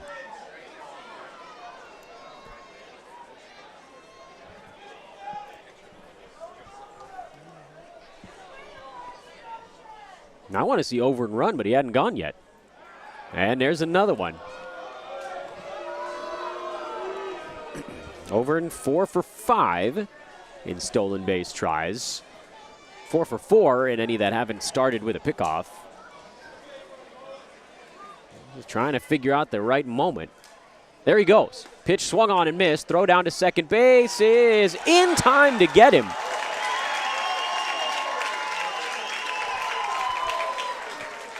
Malcolm Moore right on the bag. Took a perfect throw to get him, and it was a perfect throw. We'll take another look at it. Well, that's close. Almost looked like that left hand got in. Tag came down around the belt buckle. That one, bang, bang. Here's the 1-2 now. Outside. Oh, boy. Oh, man, that didn't miss by much. Looked like a pretty good pitch from back here. But Gabrielson gets another life. Here's a 2-2. Same spot, and this time he punched him out. Gabrielson's up there thinking, well, if the last one was a ball, how was that one not?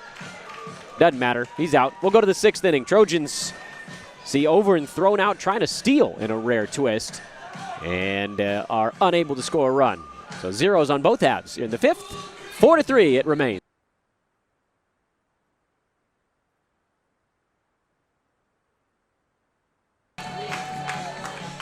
Top of the 6th inning, starters exchanging zeros in the 5th. This one has settled in a little bit now. We call it a pitcher's duel, teetering on the cusp of that. Stromsborg will face Montgomery, Moore, and Natai, with the Cardinal leading the Trojans by a run. First pitch change, tried to go to the outside part, left it a little bit off the plate, ball 1. Braden Montgomery poked a single through what was a partially vacated left side in his last at-bat, scored a run for Stanford. Here on the 1-0, swings, sharp ground ball to the right side this time. Barton Gredzelanek is on it. 1 away. Stromsborg, and that's the thing, when we opened up the broadcast, we talked about how his 8.22 ERA kind of belying how good of a pitcher he can be. Tyler Jr., 14 runs in 15 innings basically so far this year, but you can put a lot of it on the walks, because he does give up a fair number of singles, pitches around the plate to contact. So at some point, those balls are going to get through, and a couple of the hits against him today weren't exactly smoked. But he's gotten himself in trouble a couple times this season with a couple of free passes. And then the single, the double, whatever it happens to be, that cashes in a run. Here he misses low for ball 2. Today, Stromsborg, a little more Stromsborgy. Immediately regretted that decision of words. Has not walked a hitter, struck out 5. 4 runs allowed, 3 of them earned. Here's his 2-0. Check swing on a pitch that catches the outside corner, 2-1 to Malcolm Moore. He bounced into a nifty little 3-6-3 double play his last time around. Sharp grounder to first, Hedges threw a strike to his shortstop, and then kind of stumbling back to the bag, somehow caught the return throw and then fell backwards over first. 2-1, outside and low.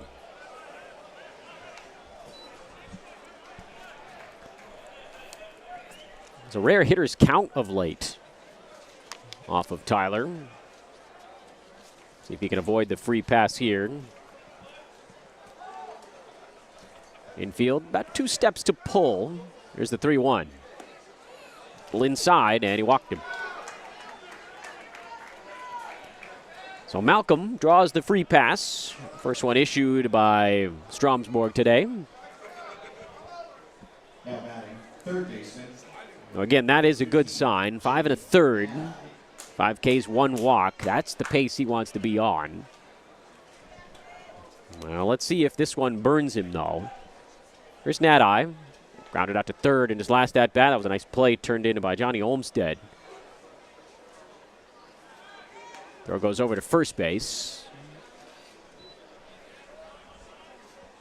Visibility decreasing a tiny bit here over the last 10 to 15 minutes. Hasn't impacted the ball game yet, but clouds getting a little lower. It's been overcast all day today. Rain through the morning on a pitch out. Nothing doing.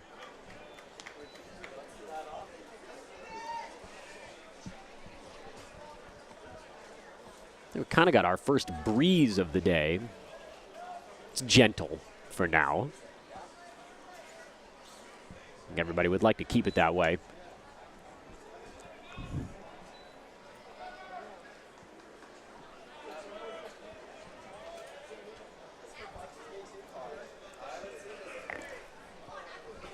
And working towards the late afternoon now. Runner fakes again. It's trying to think of the right way to describe it. Is again really more of a performance fake. You want to get everybody's attention as you take these big, high-stepping, thundering steps over at first base. But the steps are much louder than the distance they cover. It's a 1-1. Bouncer foul. Pings off the top of the Stanford dugout. 1 ball and 2 strikes on Nati. That last name is N-A-T-I. Thank you, as always, to the marvelous pronunciation guide, because I definitely would have gotten that one wrong.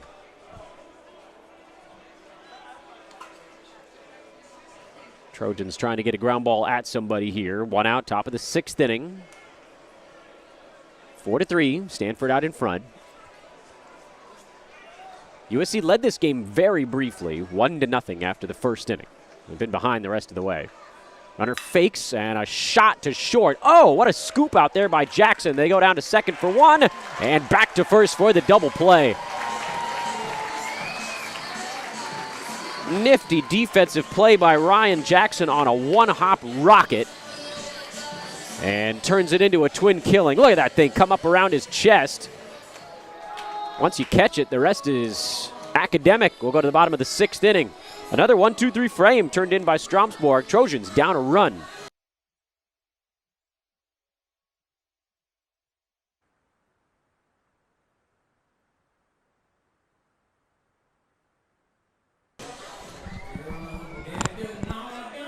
I use that between inning break to throw on my first jacket of the day. Ceremonial first jacket. I was wearing 5 of them that game against Riverside. Whew, was that a day. Welcome back. We go to the bottom of the 6th inning. Trojans down a run. Still 4-3. Neither team has scored since the 4th. Olmstead, Colon Rosado, Ethan Hedges against the starter, Quinn Matthews. That first pitch fouled off to the right. Again, as these clouds start to descend a little bit, you do wonder if that's going to impact visibility for outfielders at all. It's not so low that we can't see the baseball.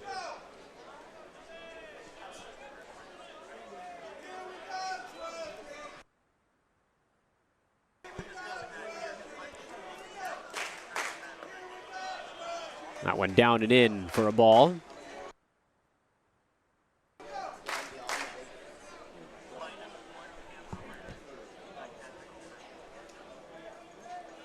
There's the 1-1. Swinging a line drive, well hit out towards right center field. Park racing back on it. It is over his head and off the wall. Ball pings back towards shallow center. Rounding second and heading for third is Olmstead. He is in there. It's a stand-up triple for Johnny Olmstead. And the Trojans have the tying run 90 feet away. Nobody out in the bottom of the 6th inning. And Colon Rosado coming up.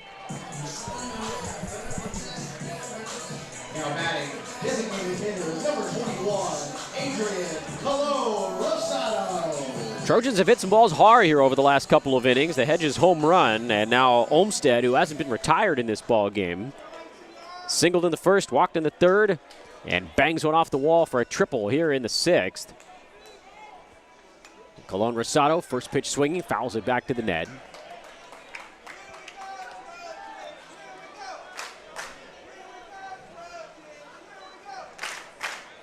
Baseball, at least on the foul ball that Olmstead hit, kind of disappeared into the dark gray. Dusk baseball. We're not quite there yet. Not, you could see the sun anyway. 1 ball and 1 strike to count here on Colon Rosado. We've certainly had some crazy weather days out here at Dato over the last couple of seasons. I don't think this qualifies. 1-1, a ground ball to second, and that'll get the tying run home.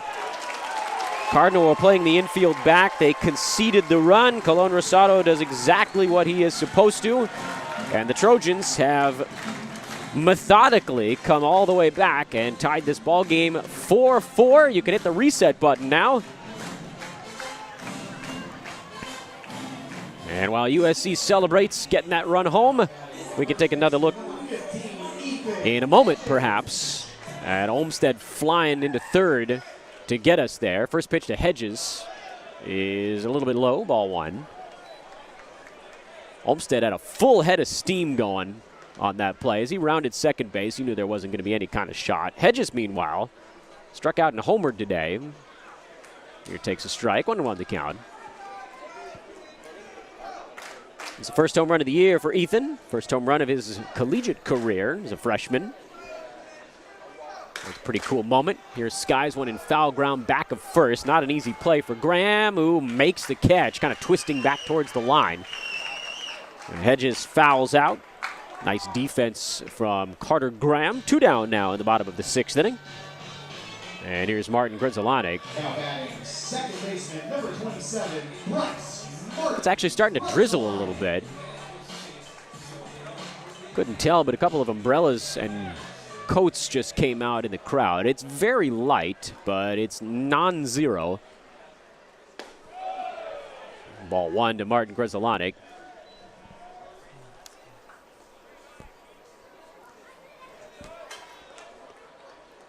There is no true rain in the forecast. We might just be playing through a mist the rest of today. And a ground ball to the right side. Haskins up with it. And, ooh, low throw over to first, but dug out by Graham, who had a very nice defensive inning over at first base.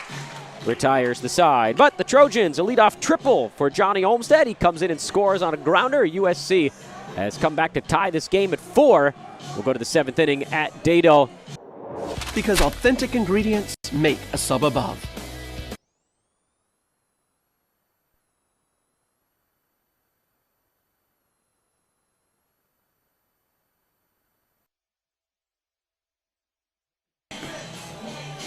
As promised, there is Johnny Olmsted flying around the bases. His leadoff triple in the 6th inning that led to the game-tying run for the Trojans, and we now head to the 7th. And a brand new day emerges for the Trojans. We got a pitching change as well. This pitching change is brought to you by Yeti, built for the Wild. Josh Blum comes on. He'll replace Tyler Stromsborg, who was excellent this afternoon. Tyler, 6 innings, 4 runs, 3 of them earned. Struck out 5, walked 1, and really just had one stretch of about 3 hitters, 4 I suppose, back in the 2nd inning. Single, ground out, homer, triple. And other than that, he was pretty much not touched upon, just an unearned run in the 3rd. The byproduct of a couple of singles and a miscue out and right. Josh Blum spins one in a little bit low. And falls behind Alberto Rios, 2 balls and no strikes. So it's going to come down to the bullpen. Probably bullpens, although there's still nobody throwing for the Cardinal. 2-0 fastball is a strike from Blum. Josh, 6'1", 195. Sophomore out of Bel Air, Texas. Working out of the stretch, he delivers, and that's in there for a strike. A nice slider from Josh. Even the count at 2-2. Blum's been settling in nicely for the Trojans this year. Everybody felt like they kind of needed a week or two to get their bearings. But they certainly trust him. 2-2 breaking ball is hit to third. Olmsted scoops it off the turf, fires a strike across the diamond. Rios retired to start the 7th inning. Now batting, designated hitter, number 39, Jake Sapien. The slider's got a lot of tilt to it from Josh. And the numbers bear that out. This is his 8th appearance of the season. A little bit of a rubber-armed righty. 1-0 the record, ERA of 0.87. There's the slider again, swung on and missed by Jake Sapien. No one can get this dude out. Sapien, 5 for 7 on the year. Coming to a season hot. 0-1. In there, 0-2.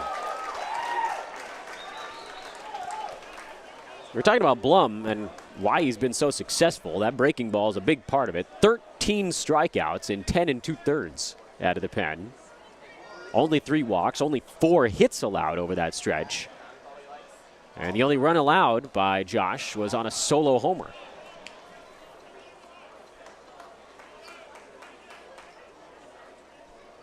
Limited work last year, made 11 appearances. Really didn't have his control at that point. That one slides a little bit outside. 2 balls and 2 strikes. Crowd wanted it, but it really wasn't that close. Maybe what they wanted was for Sapien to swing at it. Jake tripled to center. Singled. 2 for 2 today. The pitch. Breaking ball popped him up. That went into right field. Kind of blowing out towards Gabrielson, and Cole makes the catch. Off the bat, it looked like that thing was going to land in relatively shallow right field, but just kind of kept on going. Either way, it's an out. Second baseman. Josh Blum agreed. He pointed up in the sky. He thought that was a pop-up. And just kind of kept on flying. Still not a windy day, but there is a little bit now, whereas first hour 45 of this game or so, there just wasn't any movement of the air. And now that faint mist is kind of wafting through the crowd. Strike 1 pitch to Haskins. That's in there again. 0-2. Right now, Blum is pitching without fear. Since that solo home run, really nobody's hit him at all. 0-2. Down and away. Good idea from Josh.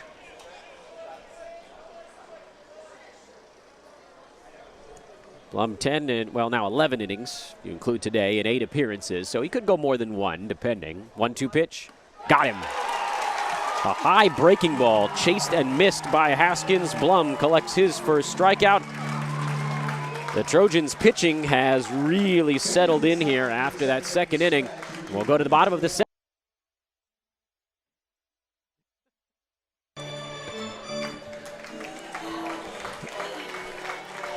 The birds are out.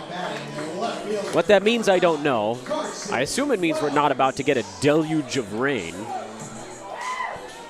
But I don't speak bird. We'll go to the bottom of the 7th inning in a 4-4 tie. Quinn Matthews still out there for the Cardinal. Just threw his 108th pitch of the afternoon. So he's fully stretched out. For USC, it's Wells, Aoki, and Overn. I don't know where that pitch missed. 2-0 the count. I think they said a little bit inside the ruling. Either way, Trojans will take it. Swinging a foul, 2-1.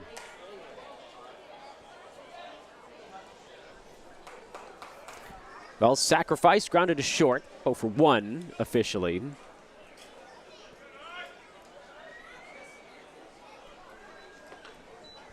Trying to get something started, maybe break a tie. Breaking ball, hit to second. Haskins has it. 1 away. Wells put a little charge into that one, but hit it in the wrong spot. It's 4 in a row, set down now by Quinn Matthews. Stanford offense has really gone quiet. Got that unearned run in the 3rd, but a single in the 4th and a walk in the 6th. They're the only base runners since then. Trojans, again, they have not been able to get that one big frame, but USC has scored in 4 of their 6 offensive innings so far. Aoki swings, grounds one to the left side, deep in the hole at short. Cobb the throw, and still got him. Whoa, what an arm. Once that grounder got past Nadai on the dive, you thought for sure it had base hit written on it, but look at that thing. It made it look easy. That is not an easy throw, ladies and gentlemen. That was near the edge of the dirt and almost behind the third baseman spot. Sheesh. 2 down, here's Overn. Takes an off-speed pitch at the knees for a called strike. Had some really nice defense in this ball game. Yeah, one error, but that was just a bobble on a single in left field. Nice plays at short by Cobb and Jackson. Graham on that twisting foul ball. Trojans turning the 3-6-3 double play. We've had a show. Over and fouls one off to the left. That one's headed towards the light tower. Nope, headed towards our buddies down the left field line. Out of play, 1-2 the count now. Thought that might carry him back into the SC bullpen. But the Cardinal pen is indeed finally now officially moving around. Ooh, self-defense foul ball.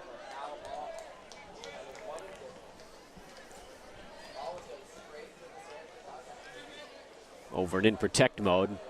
Lefty throwing for USC. Right-hander warming up for Stanford. Here's the 1-2 to Overn. A little bit outside, 2-2. Matthews started walking off the field. That bit did look like it was 4 or 5 inches off the plate. Maybe the throw just kind of pulled him that way. Now the 2-2. Swing and a miss. The change.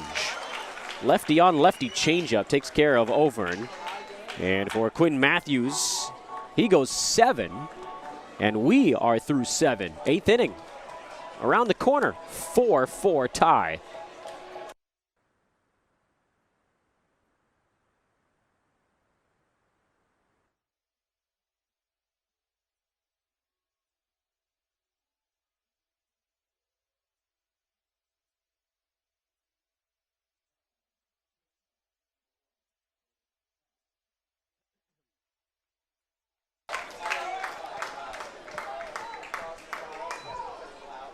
Well, Blum will at least begin the 8th inning.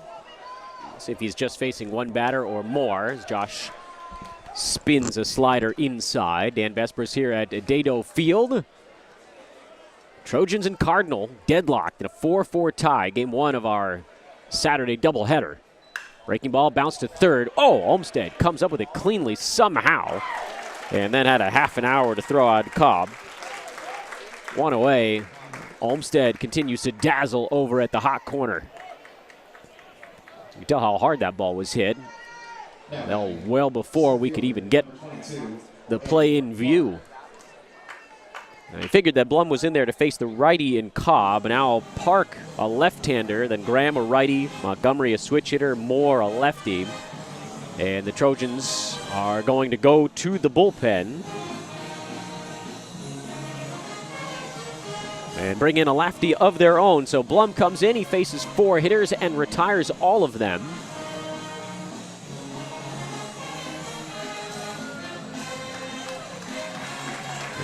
And I think that's Caden Connolly coming into the ball game.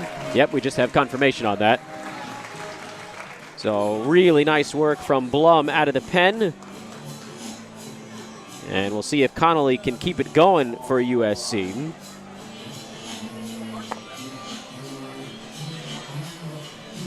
And what has been a really nice showing for the Trojans on the mound. That's been a spot for SC so far this season where a little bit inconsistent. Although lately it does kind of feel like the pitching is beginning to find its footing to some degree. Trojans gave up a bunch of runs through February.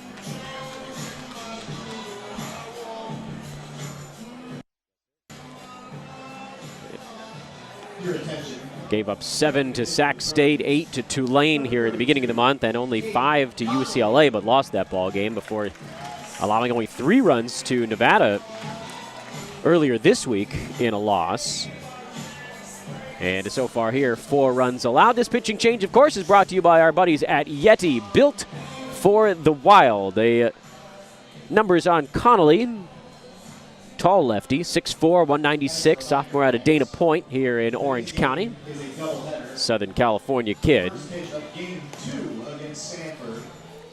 The PA reminding everybody that Game 2 is coming up 45 minutes after Game 1 finishes, whatever that may be.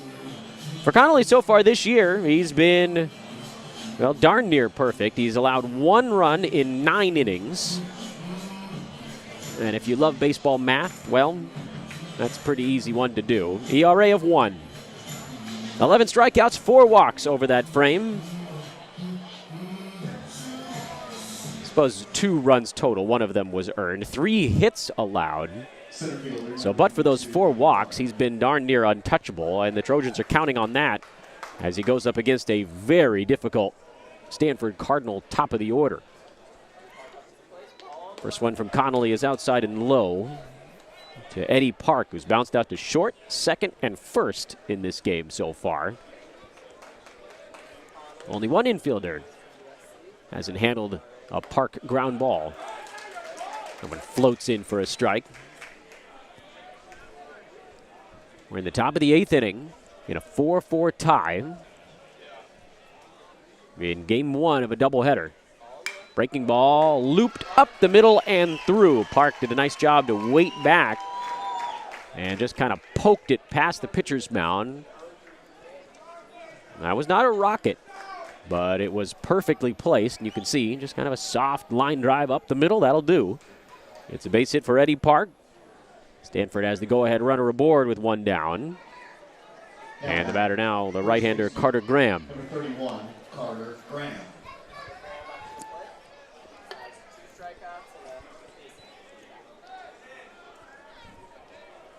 Graham 1 for 3. The throw goes over to first base. Carter struck out in the first looking. In the 5th, swinging. In between there, bounced one into left field for a base hit. Scored on the Braden Montgomery single. That was Stanford's 4th and, to this point, final run. Here he takes a sinking fastball on the inside part.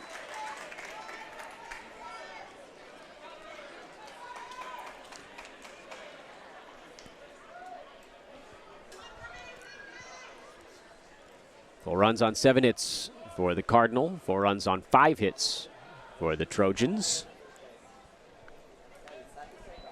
USC's got to be a little bit worried about Park. He's 1 for 2 in stolen bases on the year, but this is certainly a spot you'd think about it. And a close, mind you, tied ball game late. Every 1 run is a huge deal. Breaking ball, foul back down the first baseline, rather. Oh, that one might stay on the field, and it does. Boy, off the bat, it looked like that was headed into the crowd and kind of straightened out a little bit. Hedges giving chase. Made the play almost right up against the wall. The part that really threw, I think, a lot of us off was Connor Aoki took his mask off and started running towards the dugout. He thought that foul ball was straight to the right. Kind of blew its way and twisted down the line. So 2 down in the inning, and that one hooked down the left field line. It is a fair ball, and it's going to roll to the wall. Trojans have a relay coming up. They will stop Park at third. A nice job by Carson Wells to get that thing in quickly, but it's a double for the switch-hitting Braden Montgomery, who just cannot be slowed down this season. He didn't hang around for more than a moment. Banged one into the left field corner. You can see Wells threw a strike. Went off the glove of his teammate, but at that point, they had already stopped Park.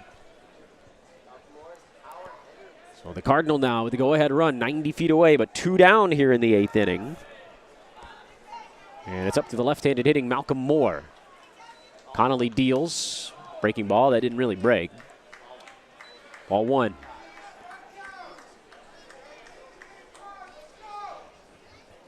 Two singles off of Connolly. He'd only given up 3 hits on the year prior to this afternoon. 1-0. That's a strike. Nice job by Aoki to slide towards the outside corner.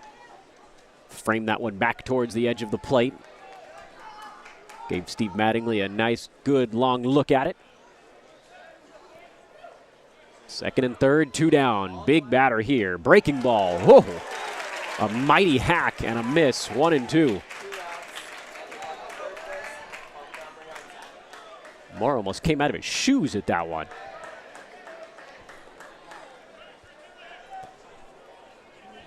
Let's see what Connolly goes to here on 1-2. Big pitch. Here it comes. Ground ball wide of first and past the diving Hedges. That's going to score 2 as Moore digs towards second base. The throw, he is out at second. But both runs had already scored. A huge single for Malcolm Moore gives the Cardinals 2 in the top of the 8th. And the Trojans are going to have to play from behind once again. 6-4 the score as we go to the bottom half of the inning. Good defensive play to get the out at second base. But is it too little too late for USC? Bottom of the 8th on the other side.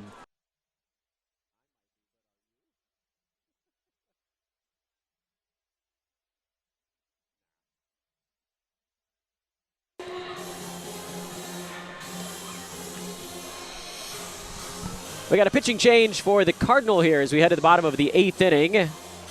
And, of course, it is brought to you by Yeti, built for the Wild. The new pitcher for Stanford is the right-hander Brant Panzer, 6 foot, 197-pound junior out of Sewanee, Georgia. And he is one of the relievers that the Cardinal really do trust in tight ball games. He comes on in relief of Quinn Matthews, who goes 7 innings today, threw almost 130 pitches in the process, but was extremely effective, gave up 4 single runs. Trojans just could not get that one big inning. Stanford now with a couple of multi-run frames, and so much of baseball does swing on the can you turn a 1-run inning into 2 or 3. And right now that has the Cardinal out in front as they hand it over to their trusty late-game relievers. And the Trojans will try to put a couple rallies together here, or at least one over their final 2 chances. It's the bottom of the 8th right now. Jackson, Gabrielson, and Olmstead for USC. For Panzer, by the way, 7th appearance on the year. No record, ERA of 3.72. Right-hander deals. That one zips in for a strike, 0-1. 13 strikeouts. Panzer, not 1 walk. Bouncing ball is short. On the backhand, it's Cobb. Long throw, skip to first, and another nice dig by Carter Graham. Saved his shortstop a throwing error. Second time he's done that. The previous one was for his second baseman, Haskins. Jackson hustling up the line, made it close, but unable to beat out the one-hop throw. And here is Cole Gabrielson. Walked and scored back in the first, struck out looking in the 3rd, and again in the 5th inning. Here's swings and misses at the first offering from Panzer. 0-1.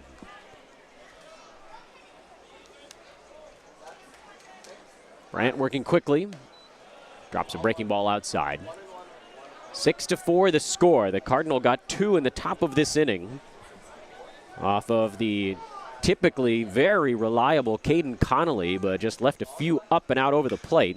Little roller towards 3rd, but in at 3rd was Nathai. If he was back at normal depth, that's probably an infield single, but an easy throw to first takes care of Gabrielson. And a 2 up and 2 down here in the bottom of the 8th. Soft ground balls on the infield, and here's Johnny Olmstead.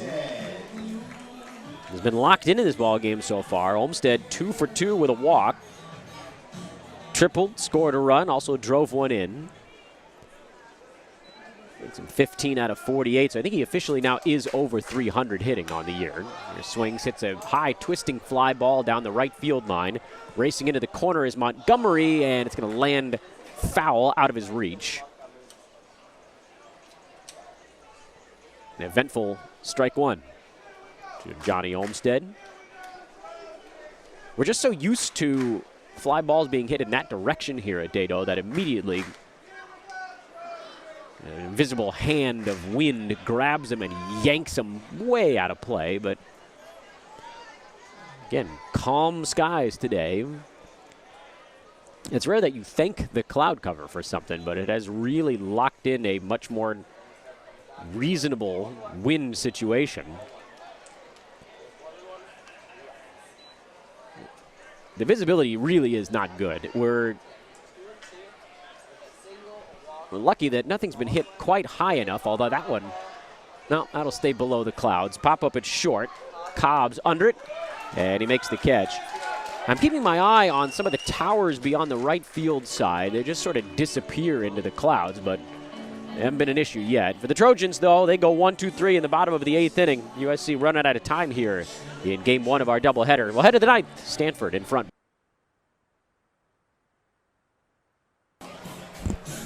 Now you can see the skies are straight gray here on this afternoon. The visibility is good enough at field level, and that's sort of all that matters for us getting our game in. I'm reminded of some games that have happened here in Southern California over the last few years where weather has been a factor. But before we dive into some of that, Trojans will bring on their 4th pitcher of the afternoon. It's the right-hander Kyle Wish, and this pitching change is brought to you by Yeti, built for the Wild. Wish sporting number 44. You can see the young fella on your screen right now, 6'4", 225-pound senior out of Clarendon Hills, Illinois. And he'll try to settle things back down after the situation got a bit rocky in the top of the 8th inning. Stanford piling up hits with 2 outs in the frame. And that quick strike Stanford offense didn't need the home run that time, but went single, foul out, double, 2-run single. And they lead this ball game 6-4. Certainly the craziest weather game I've been a part of here was last year when we got hailed on in the middle of a broadcast. 0-2 pitch is swung on and missed. Wish makes quick work of Jimmy Nathai. That's something that I can honestly say had never happened to me before, and I don't know that it'll ever happen to me again. Those moments where you look back at a situation, you can see Wish blows the high fastball by Nathai and think, oh, well, this is pretty weird. Will I ever see this again? I think the answer is no. It doesn't hail here very often. It did once this year, actually hailed in some parts of Southern California. On that day, we had the game here against Riverside about 2 weeks ago, a little less. It didn't hail at the ballpark, though, as far as I know. 0-1, misses low and away.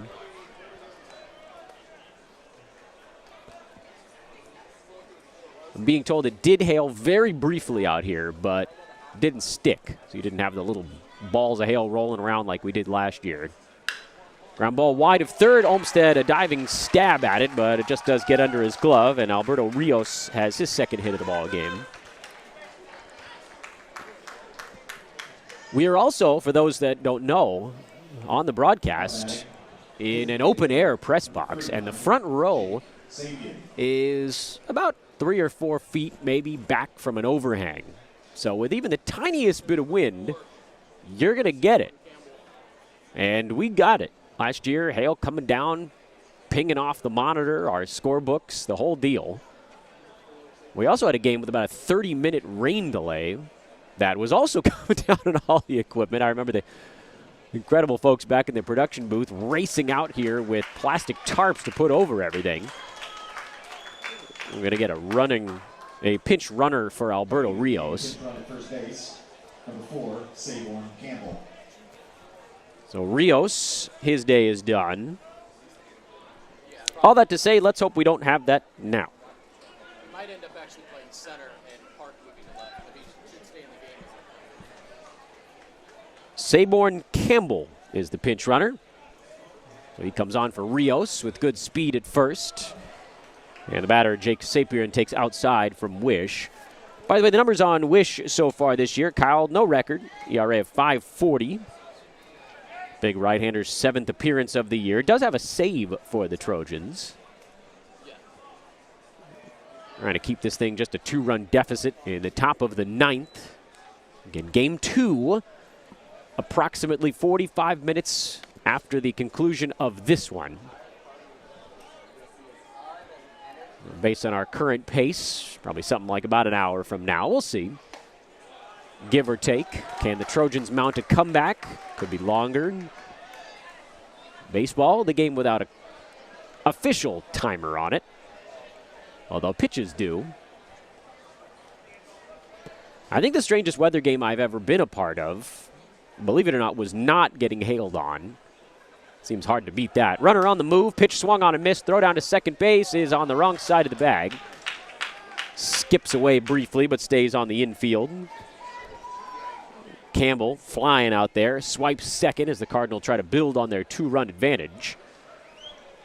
And Aoki didn't have much of a shot on that. The throw would have had to have been right on the bag.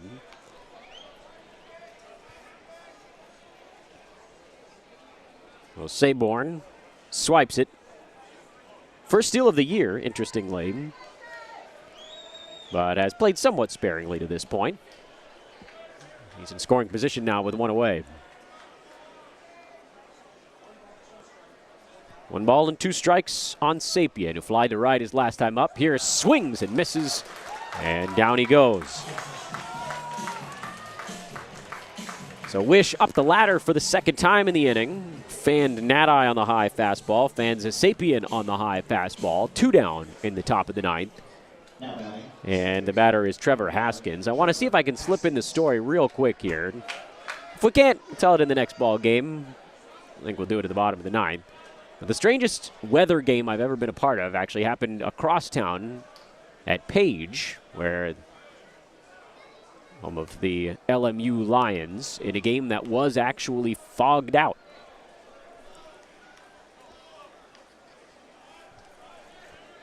The game started well enough. There's always a decent amount of fog down there in Westchester. They're close to the water. You get that marine layer, but typically it hangs some 40 or 50 feet above the field of play. 1-0 pitch is fouled away, but on this night, and for whatever reason, this night alone, I'm trying to think back, that might have actually been a game against USC. I think the Trojans were there for a road game, but I believe it was in the 4th or 5th inning. All of a sudden, the fog dropped from high fly ball height to, infield height. And we could not see a thing other than the jerseys. Tried to play briefly, and then the umpires finally said, wait a minute, what are we doing here? So they paused the game, waited about 20 minutes for that one particular cloud to blow through, and then turned the game back on again. It's very much a, reminds me of Wayne's World. Car, fog, game on. We thought we were okay. Played another inning and a half, something of that nature. And then another one. Very shallow and very dense cloud descended on the field. Here's the 2-1. Swing and a miss, 2-2. And this one wasn't going anywhere. This cloud was just sitting there.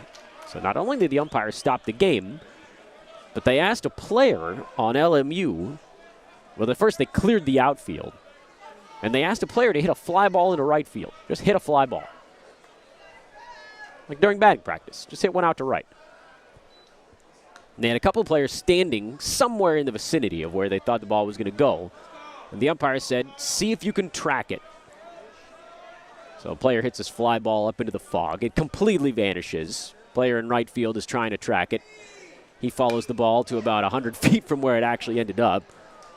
And they called the game. Fly ball in the center field here, tracked down by Overn. Haskins retired. And Wish just threw a scoreless top of the 9th inning. So a game fogged out. That's still the weirdest one I've ever been a part of. We'll go to the bottom of the 9th inning. Last chance for the Trojans, down 6-4.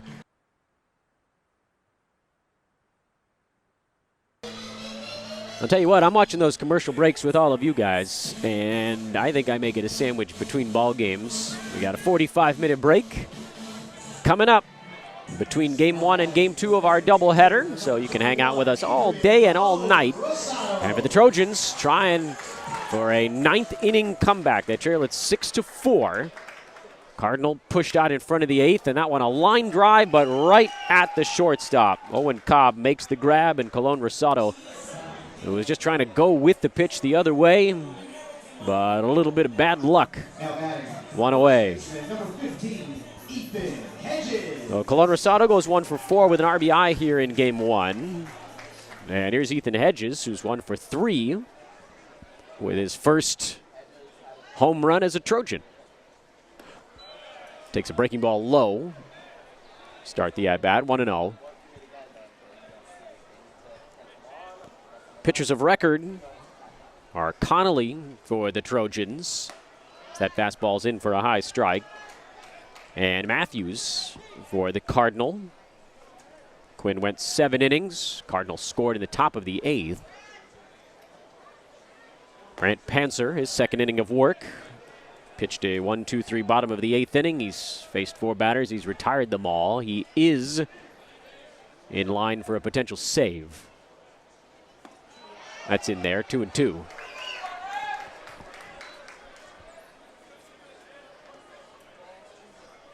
Brent is kind of one of their guys. We heard about that even before the ball game. Here's the righties 2-2.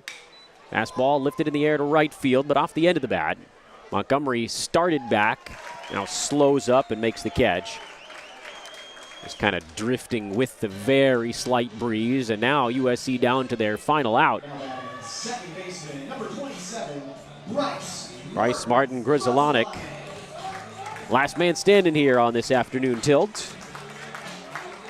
Bryce doubled in the second inning, scored on a sacrifice fly. Since then, he's flied to left and grounded to second.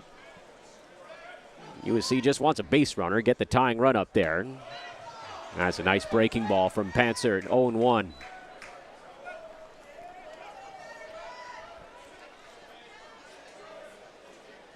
Panzer does not have a save, as that one ripped foul.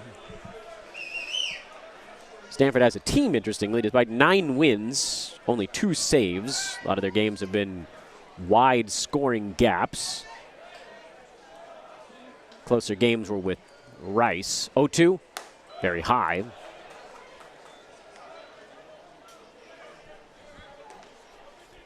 Each team trying to win their Pac-12 official opener.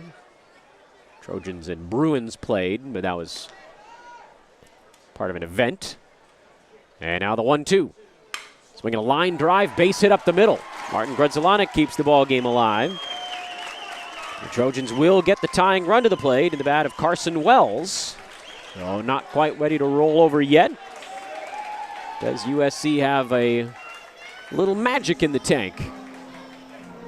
It's a nice piece of hitting by Martin Grudzolonic. Waited back on the off speed, just poked it back through the middle. Your attention. Batting Wells. Now we're going to have a pinch hitter for Carson Wells. Lopez. It's Nick Lopez coming up to bat for the Trojans. So again, you try to catch lightning in a bottle, go to the power bat. Lopez has 4 home runs on the year, 12 runs batted in. A little surprised we didn't see him in the starting 5 here, but Nick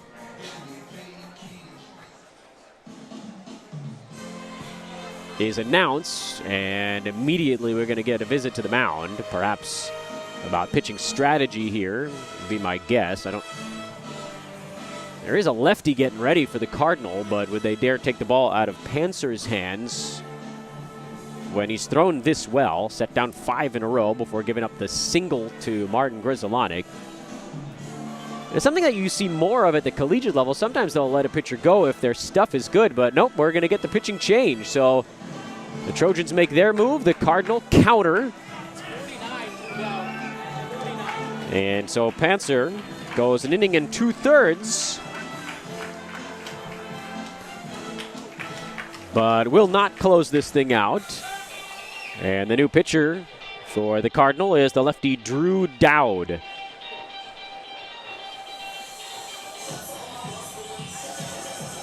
This pitching change, of course, is brought to you by Yeti, built for the wild. And as the Cardinal try to figure out how they want to work to Nick Lopez, who's a switch hitter, by the way. Presumably they just want to turn him around from the right-hand side.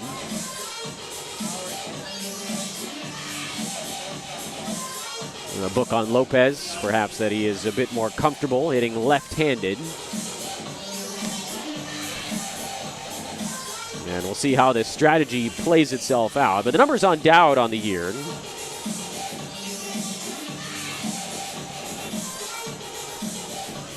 He's actually started 3 games for the Cardinal. I was looking for his name in the relieving corps, but he's done a little bit of both. 4 appearances, only 1 out of the bullpen.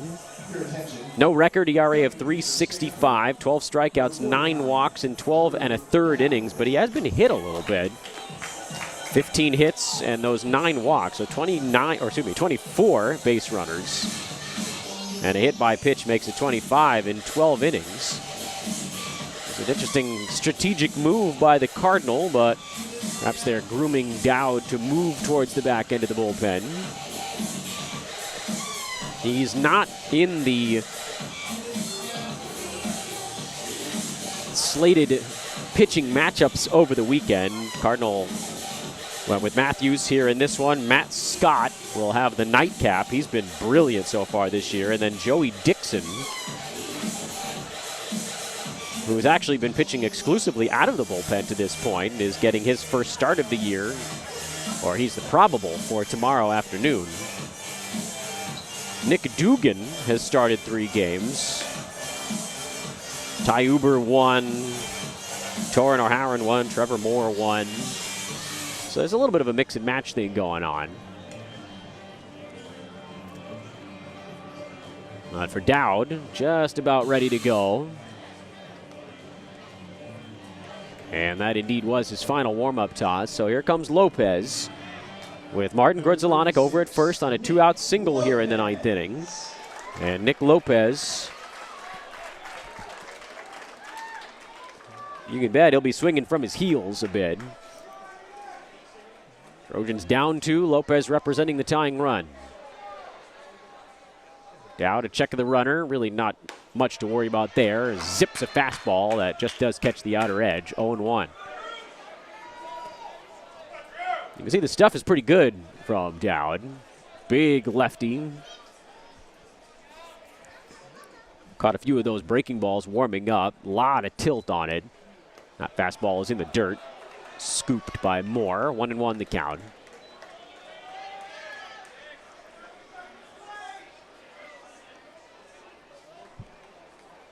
The big moment here. 2 out, bottom of the 9th. Tying run at the dish. The pitch. That one hit well out towards left center field, but that's the wrong place for it. That's not Rios. Campbell sliding into the alleyway, makes the catch. And that's the ball game. So game 1 in the tank. The Cardinal prevail 6-4 in the opener. Stanford 3 in the 2nd and 2 in the 8th. And that ended up being enough by itself. Trojans got a run in the 1st, 2nd, 4th, and 6th innings, but just could not get that crooked number up on the scoreboard to push themselves out in front. They were basically playing from behind throughout the ball game after briefly leading 1-0 in the 1st. And they fall here in their Pac-12 opener. Quinn Matthews gets the win for Stanford. He goes 7 innings, gave up all 4 of the runs on the scoreboard. Matthews threw the ball extremely well. He improves to 3-1 on the young season in his 4th start of the year. For the Trojans, Stromsborg does not factor into the decision. He went 6 innings and allowed 3 earned runs.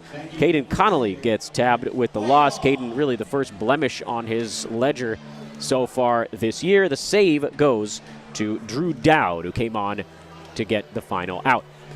We'll take a 45-minute break, everybody. We'll be back for Game 2 at about 5:30 Pacific time. That's the sort of unofficial start time of that one, as you check out some of the fun highlights here on Game 1 of our doubleheader, where once again, Stanford defeats USC. 6 runs, 10 hits, no errors for the Cardinal. 4 runs, 6 hits, and 1 error for the Trojans. I am Dan Vespris. Enjoy your breather. Go get a bite to eat or something, and we'll talk to you in 45. So long for now.